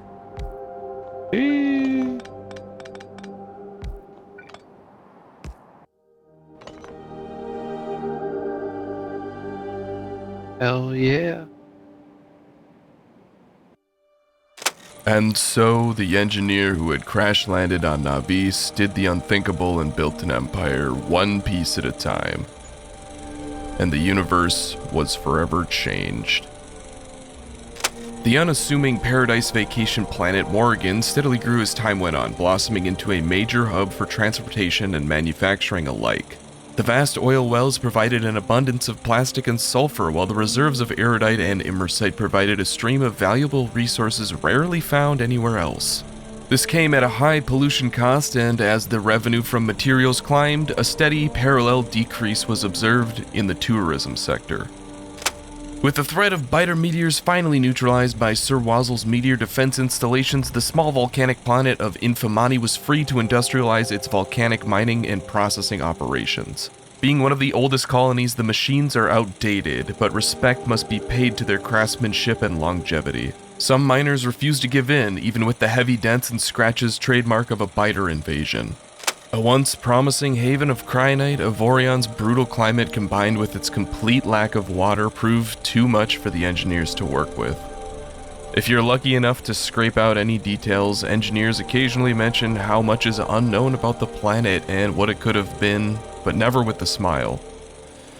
Some travelers swear they can still see the lights of a core miner flickering on. Thankfully, none of them have been dumb enough to ever try and dock. Cliffs and swamps dominate the landscape around the factory on planet Baroom. What the planet lacks in biters, it made up for in its troubled past of power generation. The original settlement was made long before crucial advances like sun beaming and singularity reactors were discovered. Ironically, this planet would provide the holmium immersite crystals and advanced solar panels necessary to make the advances in power generation. Eventually, Sauceman developed a system to only burn the precious oil reserves when needed, desperately squeezing every last drop of electricity out of every solar panel. The economy on planet Hagen naturally divided the population into two distinct groups, those who focused on the science, chemistry, and physics necessary to produce cryonite and beryllium ingots, without which space travel is impossible, and those who got their hands dirty pumping oil and generating power, without which everything is impossible. While both groups disagree on several issues, neither have ever been willing to let these differences get in the way of their highly profitable niche in the colonial system. The symbiotic understanding does not prevent the occasional confrontational remarks at the local taverns, however. The largest and most expensive expansion to date, Planet Horror 2 now exists in a state of lonely deprecation. Residing 3 times the distance of the nearest asteroid field, it was the only planet discovered to contain the holy trinity of cryonite, vulcanite, and vitamelange. But the natural biter population coupled with biter meteors forced a steep price in blood for this bounty. Darwinian evolutionary models repeatedly underestimated the evolutionary effect, leading to several lost battles and calls for reinforcements from afar. Over the years, fewer and fewer of these calls were actually answered until one day they stopped entirely. Biters eventually ate through the power poles connecting the distant solar field from the main factory, which now generates power for the sole purpose of killing more biters. Miraculously, the main factory was able to make do with just the nuclear power and backup burnable fuel reserves. Imports from this planet have shifted from mainly the coveted vitamelange extract to a mix of crude vitamelange and even vulcanite, but even without support, they have never missed a shipment. Horrera Tomb remains a grim reminder of what happens to planets that no longer catch the gaze of the colonial leadership. We can't estimate when, but it is inevitable. One day the shipments, along with the cries for help, will stop coming in. Erudite proved to be elusive enough that a separate colony on a planet Thule developed for the sole purpose of mining and shipping it to Morgan as a wholesale product. The strategic archipelago encampment was erected in a matter of days and served as a shining example of what was capable in the modern day. As the emergency calls from Horrera Tomb steadily rose, the colonial leaders decided to build a second source of vitamelange extract on Jura should anything ever happen to Horrera Tomb. Reports on the overwhelming success of Thule only furthered this agenda, and just days later, a second micro-colony was fully operational. The main exports consist of vitamelange extract and core fragments, and within days lifted the intergalactic economy out of the depression caused by the shortages from Horrera Tomb. Cutting-edge technological advances have allowed fleets of spaceships to reliably reach the outer limits of our solar system, the closest of which we refer to as dead space. A substance known as naquium was recently discovered and appears to only be found in these distant fields. It's extremely heavy and difficult to transport, but its chemical and physical properties are remarkable, interacting with electromagnetic fields in ways previously thought impossible. At the same time, this substance can be folded to maintain these properties at subatomic levels, exponentially expanding our computational abilities. All this from a simple black rock mined in an asteroid field loosely held together by a web of railways. It's hard to find words to describe the research facilities floating in Navis's orbit. It is as marvelous as it is horrifying, and its history reveals the most fascinating and disturbing facts about our reality. The seemingly outlandish demands for resources have consistently led to quality of life improvements so mind-bendingly useful that colonies have learned to provide whatever is needed, no questions asked. Only the very top engineers are admitted. Many study their entire life, receiving top marks from the most prestigious institutions only to receive a cryptic rejection letter. Unbeknownst to them, this rejection is almost certainly a blessing. Very few who have ever been admitted in stay for more than a year. The founder of this lab, Sauceman, has been sought out by several admitted scientists desperate for answers on operating procedures. "It just works," he would mutter, looking up from his hover wheelchair, waving his arthritis-infused dominant hand. "It just works." And of course, the place where it all started, Navis. By far the biggest factory supported with by far the most ancient facilities. Every day, a new request is made to update the train system to use LTN or to replace a function on the long antiquated main belt. Those that have lived through every phase of Navis's ground-up revolution unanimously shoot these down. They remember a time when minerals were mined by hand, when the heat of a stone furnace would sear your eyes, when belts carried items slower than the paint drying on the sides of an inserter. They see these requests and scoff. What do you know about building without the aid of construction bots? Frugally balancing resources as they are needed, planning a train system for an unknown amount of future traffic, all while fighting biters with the aim of your gunpowder rifle, building a cargo rocket by hand, and providing the Federation with the vast majority of resources it consumes. Every pound of stone, coal, uranium, and lithium, every iron, copper, and steel bar, every circuit and processing units stamped with the Navisco seal of approval. From the core miner to the bot mall, from the space elevator to the oil refineries. Does this mean nothing to you? Maybe someday you'll understand what it took to get here. Maybe that day you'll let all this talk of fancy scientific discoveries to rest and appreciate what it means to still work all these years later. Of course, there is a grain of truth to these requests. Someday the makers of this factory won't be around to reject requests. Someday long overdue upgrades will be installed. All I ask is this responsibility not be taken lightly. Somewhere in a place that is not a place, where time no longer exists, a ring sits dormant. Despite his best efforts, Sauceman was unable to understand even the basics about its function. Frustrated and embarrassed by this defeat, the discovery was never shared even with his closest advisors. The origins or uses of this ring, forever locked behind an impossible mystery. And so the engineer's road was coming to an end, for now. In the new galaxy of the colonial empire, science continued, productivity was increased, and many lived and died engineering just as they had in the old galaxy. Because the factory must grow.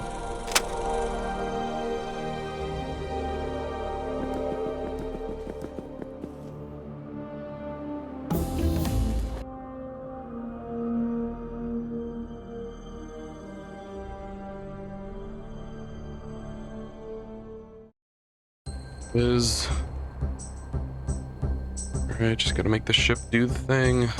Just gotta make the ship do the thing. This time, literally just one more thing. Fly the ship with the Nexus in it at 250 speed for 10 minutes. Then the end screen pops up, the lights turn on, the credits roll, and I'm released. I can pop off and celebrate, I can do other things. That's what I thought.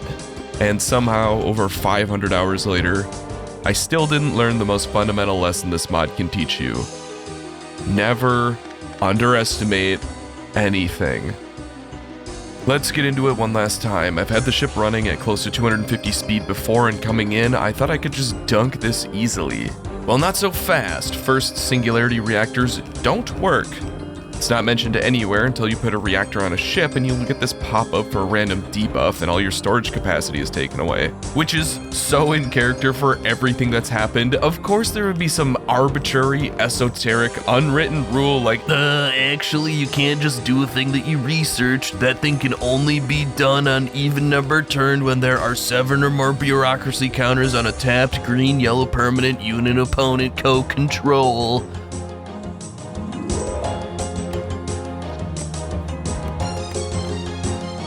This first attempt, I clearly didn't understand the assignment. There's probably enough engines, but I need to generate way more power. Right now, the Nexus takes everything, and the shield projectors fail, leading to asteroids breaking through. Okay, this needs to be a big Christmas tree again. A new build basically requires a massive redesign every time because the space requirements are so strict. I started to recognize that I can't waste any space with this build. It needs to be incredibly efficient. I need 6 big condensers, each need 2 boilers and 2 small condensers. All 6 can be powered by 6 antimatter reactors with their neighborhood bonus if they are in a 3x2 arrangement. If a ship is too long, you get a debuff adding 15% more stress to your build, so putting the reactors in the middle and having 2 stacks of 3 condensers on each side seem to be the way. Condenser turbines plow through water at an incredibly high rate, so I have pumps to help clear out the water into tanks on one side for each condenser. Additionally, each condenser shares an output that pumps directly into the interior boilers to help with throughput. The Nexus fits neatly below the reactors, and I actually end up with some unused space in the middle I can refund for space elsewhere. Keep in mind I need to make 66% or more of frontward-facing edges angled or I get a debuff to speed. I also want to make sure shield projectors cover as much area as possible. Asteroids can come in at weird angles, so it's not enough to just cover the front. After an absolute ton of rebalancing shenanigans and placing walls to perfectly line up with a 2500 stress, I had a build. Looking pretty good, let's hope it works.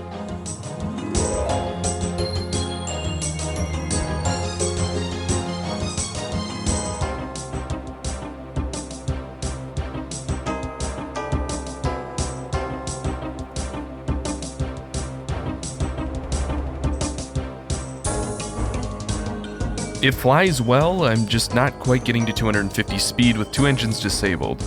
I patched a few more engines on and tried again.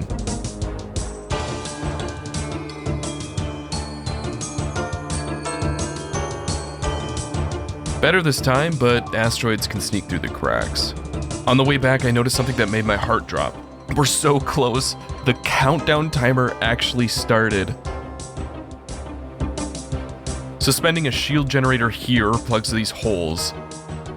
I also folded some engines beneath other engines because the Informatron specifies engines at the back are faster, but nothing specifies what the back is, so I'm hoping these engines count as being at the back. Please just work.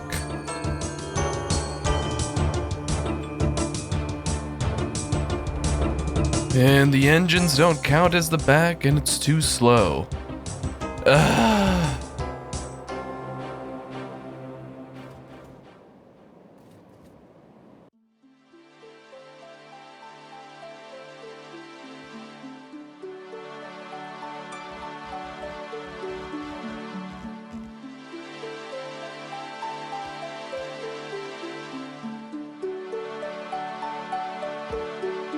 You need to understand something fundamental here. I've been playing for at least 6 hours a day for the last 9 days straight at this point. There's fatigue, and then exhaustion, and then flat out disgust. I don't want to look at or think about this game anymore. I just want to see the screen that says end. The editing probably makes this seem fun, but a cautionary tale to all. Don't expect to rush through this mod, don't underestimate anything, and just, I'm the wrong person for this mod. For every unique, satisfying, and intriguing hour spent in this mod, there are 3 repetitive or frustrating or unnecessarily cryptic or confusing, unintuitive, grueling, irritating, all of the above hours. I'm not alone in this appraisal either. Every thread I could find reliably mentions the same set of core problems, and I completely agree with them. I don't think this means the mod is bad. There seems to be a healthy number of players who enjoy it for what it is, and I commend them. At the same time, I get comments from people inspired to start the mod and feel like a bad influence. I have a mountain of thoughts about the last 500 hours I've just spent in this game, and I'll save them for some other videos, but for now, just know that I literally took a 3-week break from Factorio and still don't feel like crossing the finish line. I'm glad I took the time to plow through that much progress, all things considered though. Continuing at my previous pace would have been awful, and the last thing I would want is to be way farther away from the deadline, way closer to the deadline. And eventually I forced myself back into the arena. Like I said, I don't want to right-click on Steam and then left-click on Factorio, but I knew what I had to push toward. I thought about quitting a lot. I really didn't like this puzzle because a large portion of it involves handling fluids correctly. Water, steam, colder steam, all come shooting out at rates that are often higher than a fluid pipe's capacity, but enough to fit into a pump. For me, that's suffocating. I feel like if I put a pipe anywhere, it will bottleneck everything and fail. But pumps aren't flexible and leave behind giant squares of unused space that add up quickly and make a spaceship unusable. After a lot of testing, I learned a few things. First, fluid per second doesn't really mean what I thought it did. It turns out 4 condenser turbines with 504 water per second max, that's a total of 2016 water per second, can share a pipe with a capacity of 200. I don't know fluid dynamics, so I can't tell if that makes any sense at all, but it seemed to kind of work. Second, you need more than 1 layer of shields in the front. Third, the steam that the large condenser outputs totally sucks, and it makes more sense to use a biolab to convert the steam back into water. This is about twice as space efficient as trying to make the condenser turbines use the cold steam. Fourth, despite being available after researching up to 2500 hull stress, I can't conceive of a build that can win the game with exactly 2500 stress. Maybe it's possible. If it is possible, it's unbelievably min-maxed. And if it's not possible, then why make the victory condition available?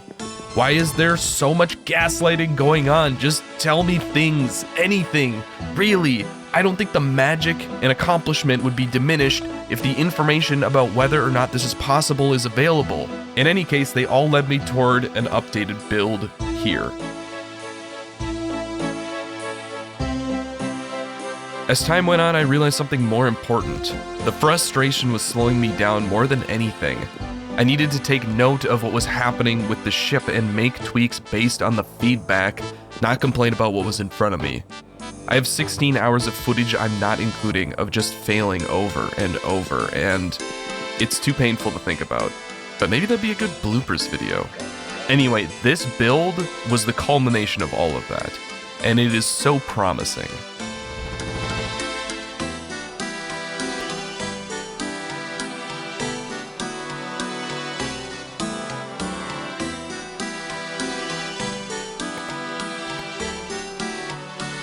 And the steam doesn't vent out the left side fast enough. Well, the research teleports you around randomly, usually making Navis a 30-minute or more trip, so the best way to reset is actually to just reload. But remember, I can't focus on anything irritating. I gotta just go. Alright, fix up the left side, let the steam through, and fit the reactors in nice and snug so they're not too far away from the heat pipe, but also they get their neighborhood bonus. Alright, that looks pretty good. Reactors are preheated, get a sniffle in for good luck.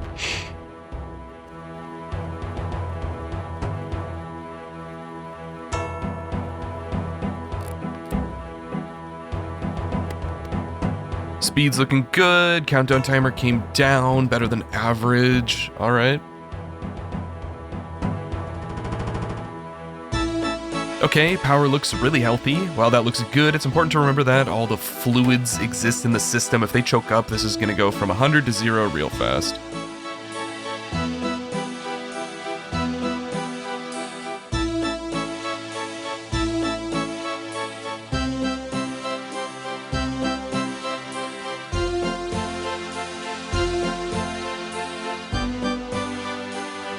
Power storage is starting to show what I mean. I have more accumulators than I usually have, and there might be a stability here, but I expect this to slowly droop down. If I'm lucky, it might take more than 6 minutes to slide down to 0, and this build might actually work. 4 minutes though, that's the best so far. Halfway point, dang, that's encouraging. If the power goes out, I might be able to fix it just by adding more accumulators and having that bigger buffer. Oh, that would be great. That's not good. Not good at all.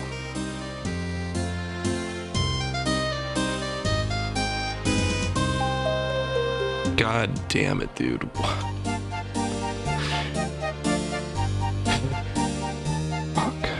Well, the power's gonna run out, and without the extra gigawatt, the speed will probably drop below 250 or a shield will break or something. This progress is so good, though. Wait, is it fine? No way. What? Oh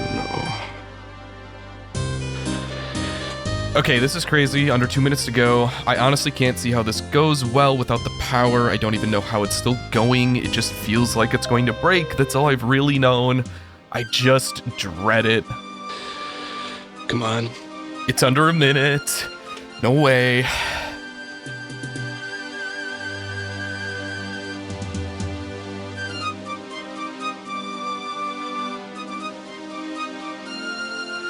No way. No fucking way, dude. No fucking way, dude. No fucking way, dude.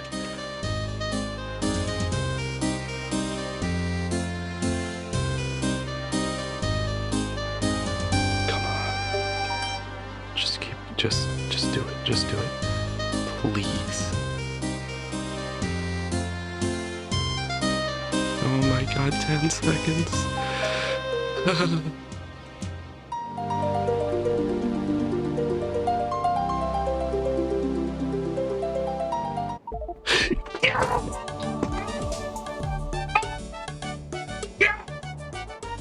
I can't even. I jumped out of my chair. I just started running around. You have no idea. Mostly it felt like being unburdened, like I lost 200 pounds and now I could fly. After about 20 minutes of end zone dances, I came back to review some of the numbers. All right. Did I damage these headphones? Let's see. These aren't.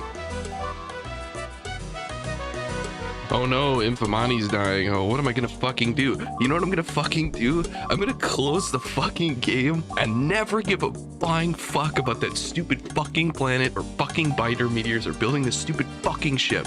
That's what I'm gonna fucking do. I'm gonna close the game. But first, so fitting, just a blaring siren of some broken shit in the background while we review all the stuff we've made. Oh, 100 million copper cable, goddamn. 78 million process.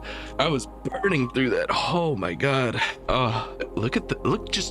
Okay, first off, 73 million copper plate, more than the iron plate? What? No fucking way. That's crazy. There's so many things I made like millions of. I didn't make that many core fragments. I guess core fragments stacked like 20. Vulcanite. 26 million circuits, 815 per minute. Oh, God. It's like half the amount of iron I used. I made more circuits than plastic. Jesus. 16 million steel plates. Okay. I made so much of fucking everything. 13 million wood. 13 million wood, dude, what? Like, you need wood for coke and stuff. It's just, you, like, go into base Factorio and try to fucking make that happen, dude. Just, God, that buzzer. Just music to my fucking ears, dude. Just blow up the whole fucking planet. Just get it out of here, dude. That's so much.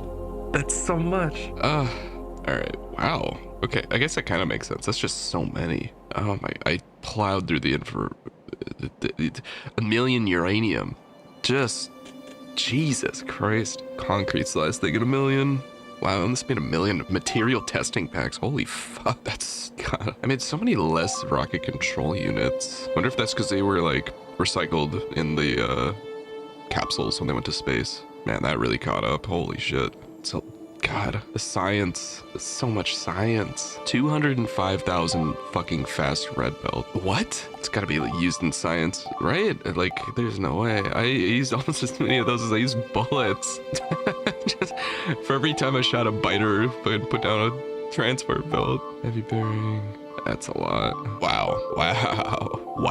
50,000 rocket cargo sections. That is a lot. Jesus. That's like 5,000 rocket launches. Some of them went into probes though, so it's not perfect. But well, the probes were only taking recycled cargo sections though. I probably launched over 5,000 rockets then. 50, oh, sorry, it'd be 500 rocket launches. Okay, yeah, these do not count. Okay, it's a lot of AI cores. That's beautiful. Look at the conversion rate. There's only 200 of the flat solar panels survived not being turned into flat solar panel 2s. That's awesome. Of course, pipes. Wait. 7,000 space piping, dude. Okay, this is gonna be insane. 250 million sand. Like, it's not that surprising. I plowed through stone. Jesus Christ. This changes things. I thought copper was like, whatever. Copper is like, fucking, it's used as much as iron. It's not used as many things, but like, I used more of it. It's probably because of the material testing packs and like the recycling. Well, the recycling also makes iron. Yeah, these are about the same. Nothing like surprising. Perfect fucking timing. Just okay, these seem to be like pretty much the same. Look at that. It's I'm pretty much what the game designers are going for. Look, the like outline of this ship like almost fits their like fake ship that they put here. This is fitting. This is a perfect visual representation of everything that's happened over the last 6 months. It's a fucking August 30th, literally the last day of summer. Oh, poetic. Oh, I could have taken these with, huh? Beautiful. Actually, We did it. The race was won. Would I suggest this mod? Still no. It's great to accomplish something over 540 hours. But remember, I have a YouTube channel that has views and nice comments and gives me money, and this all helps motivate me beyond just the game. I burned out of space exploration twice before I even started this run. You might be that type of person who loves a long challenge, and if you're that type of person, go for it. You'll learn a ton, you'll make Navi's orbit the most incredible and challenging thing that you'll ever experience in a game by far. It's incredible and completely unique in that respect. If you're not that dedicated person, if you're playing multiplayer, if you don't have a YouTube channel, if you like going outside, if it's the month of summer, if you're trying to race, if you don't like cryptic rules, if you don't want to make over 200 science-related items that can have up to 5 inputs each, if you don't know how to use LTN, if you don't know how to use or want to use circuits, if you're on a time budget of any kind, if you don't know anything about engineering or coding or Factorio, I think you might want to spend your time doing something else. This should have Extreme or Grandmaster or Kaizo or Dark Souls in the name. And yes, for that one guy who always comments, I know Pyanodons exists. That doesn't mean this isn't in the same category. Also, some of us like doing things that have the potential to be enjoyable. I don't want to unlock Splitter's 500 hours into the game. Go back to your corner of shame until somebody asks. Okay, that was a little more brutal than I was planning, but here we are. Well, actually, where does this leave us? Well, it wasn't about the goal, but the friends we lost along the way.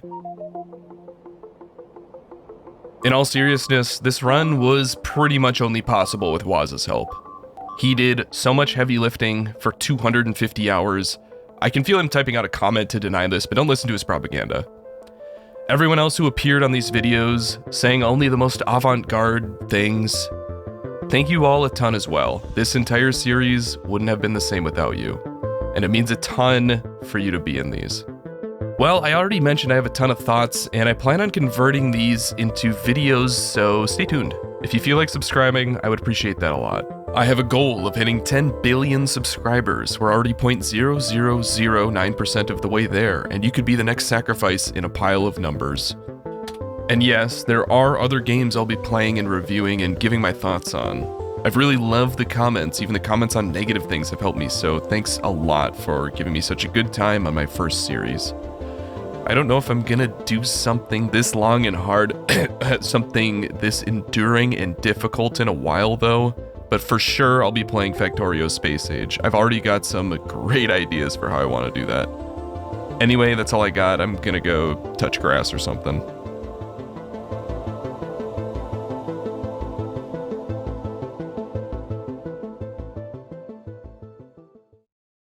Well, I guess there was one more thing. There was a happy ending after all. Can you die from this? I Man. feel like it's testing you. Yep. Let me know when you're done with that job. We did it, minion. Is that job upstairs? Let me know when you're done with that job. Is that job, minion? Do your master proud. Let me know Why did they keep saying that? Because I keep talking to him. You did that job I said you weren't doing. Let me know when you're done with that job. That job I said you weren't doing. I'm just gonna go ahead and close now. Ready to go? Please take your time. No rush. Please take your time. Ready when you are. Please take your time. Ready. Please take your time. Ready to go? The only way I can be killed is if my damage is reflected back to me and I die instantly. Wait, can we just, like...